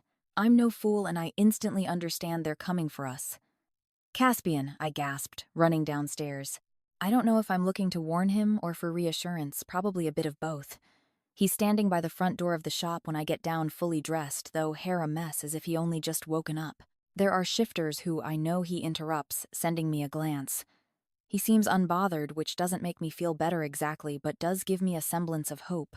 Can you fix it? I asked, thinking he might be able to cast a spell to transport us far away from here or something. They want to save their Alpha. Caspian replies, who can blame them, really? He smiles at me, it's a kind smile, the likes of which I've never seen before. Caspian is never openly kind. I don't like it. The dread is nearly choking all the air out of my lungs at this point. Caspian sees it and frowns. Come here, he says. I don't want to. I want to get as far away from this front door as I can, but for some reason I do as he asks. Maybe because of the softness in his gaze, which is making my mind go blank, or perhaps it's magic and I can't resist him. I don't know. Caspian takes something out of his front pocket, a locket. He places it around my neck. For protection, he says. You'll be fine, I swear it. I open my mouth to protest, but my words fall short when I feel his lips graze my forehead. I realize he's never touched me before. I don't know how to feel about it. I'm still wondering once he's closed the front door behind him, leaving me alone inside. But then I forget because he stays there in front, waiting with something like resolve on his face. Come back, I say, trying to open the door to go and get him despite the looming danger. I can hear the wolves howling in the distance. The door won't budge. I pull and pull, but it's locked and it doesn't yield. Magic, possibly. I call out Caspian's name, but he ignores me. He's locked me in. He's locked me in so he can face the wolves alone. I call again, but his name comes out choked. The wolves are here. Sacrifice like Caspian stirs, deep empathy. If someone protects you at great cost, honor it by living fully. It's the best thanks you can give. Selena runs through the woods, calling for Thorne. She isn't a tracker, she doesn't have a wolf, and she doesn't even have her wits to fall back upon her mind, positively overwhelmed with terror. She's wearing a red cloak which is flying behind her. Red should attract attention and possibly enhance Thorne's anger, which is precisely what she wants despite the fear. She wants it. She runs and runs for what feels like hours. She can do that, at least run. She's athletic, if anything, at least there's that. She doesn't have much more than her lungs, and her love and pray, it will be enough. But she doesn't know what if he's gone too far for her to reach. She doesn't mean just physically, though it could be a possibility that he's gone far beyond pack territory, somewhere other wolves or even humans could hurt him. He isn't thinking clearly, and he won't try to keep hidden. If he feels threatened, he'll attack. But mostly, Selena is afraid she won't be able to reach him mentally, his human self having retreated so far back behind the wolf that he may very well be lost forever. And then she'll be mated to a beast, and what will become of her? It doesn't matter, she wants it still him. She's always wanted him. She feels him, his eyes on her before she sees him. His presence is like an impending doom, and a shiver runs down her spine. She freezes. She waits. She's waited this long, she can wait for more. The white wolf emerges from the trees, growling lowly. His eyes aren't blue anymore, instead shining bloodshot red, unnatural, monstrous.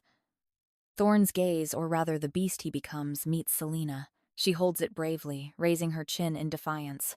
Then she slowly bares her neck to him, enticing him. The wolf tenses and growls some more. He is like a beast trapped in a cage, the prison of his mind.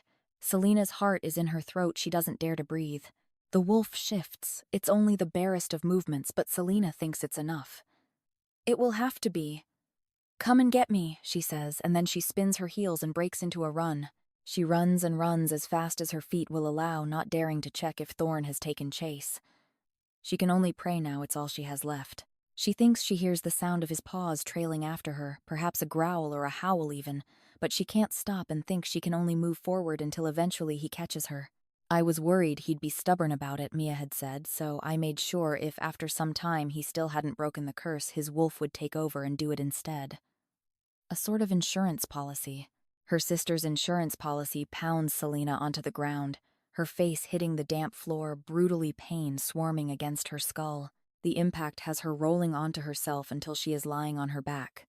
Thorne's paws bracing her head, and his fangs bared dangerously inches from her face. The red of his eyes wants more of the chase and the violence and the hurt. It is the eye of a predator, and predators only do one thing to their prey. Selena closes her eyes and slowly, ever so slowly, bares her neck to Thorne again, submission total and complete. I'm yours, she thinks. Make me yours.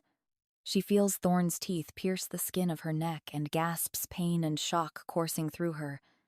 This is rarely how it's done, but it will do. Selena opens her eyes and raises her hands to Thorne's back, the fur of it giving way to smooth human skin. Thorne is still biting the skin of Selena's neck, but eventually he lets go, meeting her gaze, panting. His eyes are still red. Selena, he growls, sounding unlike himself. I'm going to bite you back now, she says, and then you'll be mine like I'm yours. Thorne frowns, eyes still red, but a certain vulnerability crossing his features. We'll be bonded, you and I, as we always should have been, Selena insists. You don't mean that, Thorne says. You don't understand what a fated bond is like. Yes, I do. I've met your mother. I know the risks, but I'll have you anyway if only you'll have me back. Thorne closes his eyes, looking pained. You say this because you're young and I'm your alpha, and when you were a child, I saved you. I love you, Selena says, grabbing onto his face. It's infatuation, not love, Thorne replies hesitantly. I'm so much older than you. You deserve a choice. I do deserve a choice, and I'm choosing you, Selena insists this time. Thorne's eyes snap back open. Do you choose me back? She asks, feeling like she can't breathe. Slowly, the red of Thorne's eyes begins to recede, growing blue and warm and full of love instead.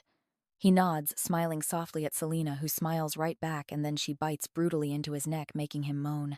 Her mouth is full of his blood when he claims it, like he's finally claimed her, and Selena may not have a wolf, but she's never felt more like one, for she rejoices in the taste of it. She may be destined to remain in human form, but she doesn't feel fully human when Thorne and her finally become one in the heart of the forest, where it isn't safe and there is still so much to worry about. She doesn't care for any of it, only for his hands on her, the press of his body against hers, and all the pleasure it amounts to. She grabs at Thorne's hair and bites into his skin, moving against him just as wildly as he does, and she thinks, maybe it's fine, maybe she's always been wolf enough for him after all. Bonding through pain and choice like this is profound. In relationships, if you're hesitating due to age or past, take the leap. If it's mutual, it transforms you. Caspian is lying on the ground. A gigantic wolf has tackled him down. He's about to get killed. The door still won't budge, and so there's nothing I can do but scream. He knew it would happen as the thing he knew, and he went anyway. I'd love to tell myself it was to protect me or for some noble try at redemption, but it's nothing of the sort. The wolf is about to lash at his throat and tear it apart, and there's this look on Caspian's face. But then the wolf freezes. They all do, all the other ones too, who'd been circling the scene, growling and eager for their turn at the kill. They all stop, muscles relaxing and eyes growing more alert, almost human even. One by one they leave, save for the one who'd been on Caspian. He eventually comes inside the shop, the door now wide open, and shifts back to offer his apology. I don't know what came over us, he says, looking genuinely appalled. I apologize, really. Caspian shrugs, like all they did was step on his lawn or something. It's fine, it was because of the curse. It's been lifted now. The shifter, Marcus is his name, I come to know, departs in his wolf form, head hung low in shame. Well, that was a close one, wasn't it? Caspian jokes. When my reply doesn't come, he turns to me and meets my eyes. Do you want to go out for breakfast? He tries, grimacing at his own words. I turn my back on him and go lock myself up in my room, where I remain all day thinking about that look of pure relief that had been on his face seconds before the shifter was about to kill him. You're welcome, Mia says when Selena and Thorne come back to the pack house hand in hand, looking disgustingly happy and in love. Don't push it. Selena replies, and then she and Thorne disappear behind their bedroom door, and Mia doesn't see them again for days. She can't complain, though. At least she hasn't been kicked out of the pack yet, and in fact, she doesn't get kicked out at all. Their alpha has returned, and he is now mated to Mia's sister, making her officially his queen. And really, they don't come out and say it, but if it weren't for Mia and her brilliant curse, Thorne would have never claimed Selena. So what did that magician take from you? Selena asks eventually, when she's more herself again, and by that Mia means when she doesn't feel the impending need to glue herself to her mate's side all day long. Upon hearing Selena's question, Mia's face falls. She'd almost forgotten all about the thing she loved most, but now that Selena has asked about it, the loss of it is making itself felt all over again. My piggy bank, Mia wails unhappily. All my savings gone. Selena's jaw had positively fallen at that. That's it, a stupid piggy bank that was the big thing he took. I had almost $40 saved up, Mia snaps unhappily. I was going to get us tickets to Disneyland. Selena sighs. She's certain Thorne will insist on getting Mia her tickets, and she's already thinking of stopping him, for she doesn't deserve it after cursing him for more than a year, and almost dooming all their pack in full bestiality. She does, however, feel the need to thank the magician in person, for something tells her a piggy bank isn't exactly traditional payment for granting such a wish. It symbolized her dream of having a positive, normal family experience with you, somewhere she felt happy and safe, the magician Caspian tells Selena when she comes to visit him. It may seem silly, but it held a huge value to her. It wasn't what she loved most. I snapped from the back of the shop, and it made him sick for a month. Oh, I'm so sorry, Selena snaps her mouth shut when I send her an icy glare. Thank you, she says instead simply. Is there anything I can do? Well, Caspian sighs, if you could make sure no one from your pack ever comes back around here, I'd be most grateful. The last time they were here, they really upset Elowen, and I hate seeing her upset. Selena turns to me, probably with the intention to apologize, but Caspian stops her by raising his hand. Don't talk to her, he warns, face growing cold. Leave now. Selena does, though not without sending me a curious glance tending towards apologetic. Not one of them will hurt you or your friend, she whispers to me as she passes me by. I'll see to it. I give her a curt nod. Honestly, it's not really the wolves who've upset me, as Caspian calls it, though I do feel better at the prospect of never seeing anyone from this pack ever again. I made you dinner, Caspian announces once Selena is gone. What about me? I snap. Caspian pretends he hasn't heard me, as he starts setting the table. What happens to me if you die? Did you think of it? I insist. Caspian keeps quiet for a while. He's looking very focused at the life and death importance of his glass placement. It's chicken piccata your favorite, he says eventually quietly. He doesn't look sorry exactly. I don't think he regrets literally throwing himself to the wolves. It isn't my favorite, I reply before swiftly exiting the shop. It's a lie, though chicken piccata was what my father always made me for my birthday. I'm pretty sure I'd never told Caspian that. Thank you for watching. Check out the next story from the same series if you enjoyed it by clicking the thumbnail on your screen, and please consider leaving a like or comment to support the author. This tale reminds us that fairy tales aren't just stories, they're mirrors to our desires and fears. If you're chasing a dream that feels cursed, like Selena's bond, reflect on what wish you're really making and the price you're willing to pay. In your daily life, apply this by setting intentions mindfully, avoiding impulsive decisions that could lead to regret. And remember, true love often requires breaking the curse of doubt within yourself. If this story moved you think about someone in your life who deserves your honesty today, send them a message or have that hard conversation. It might just break a curse you didn't even know existed.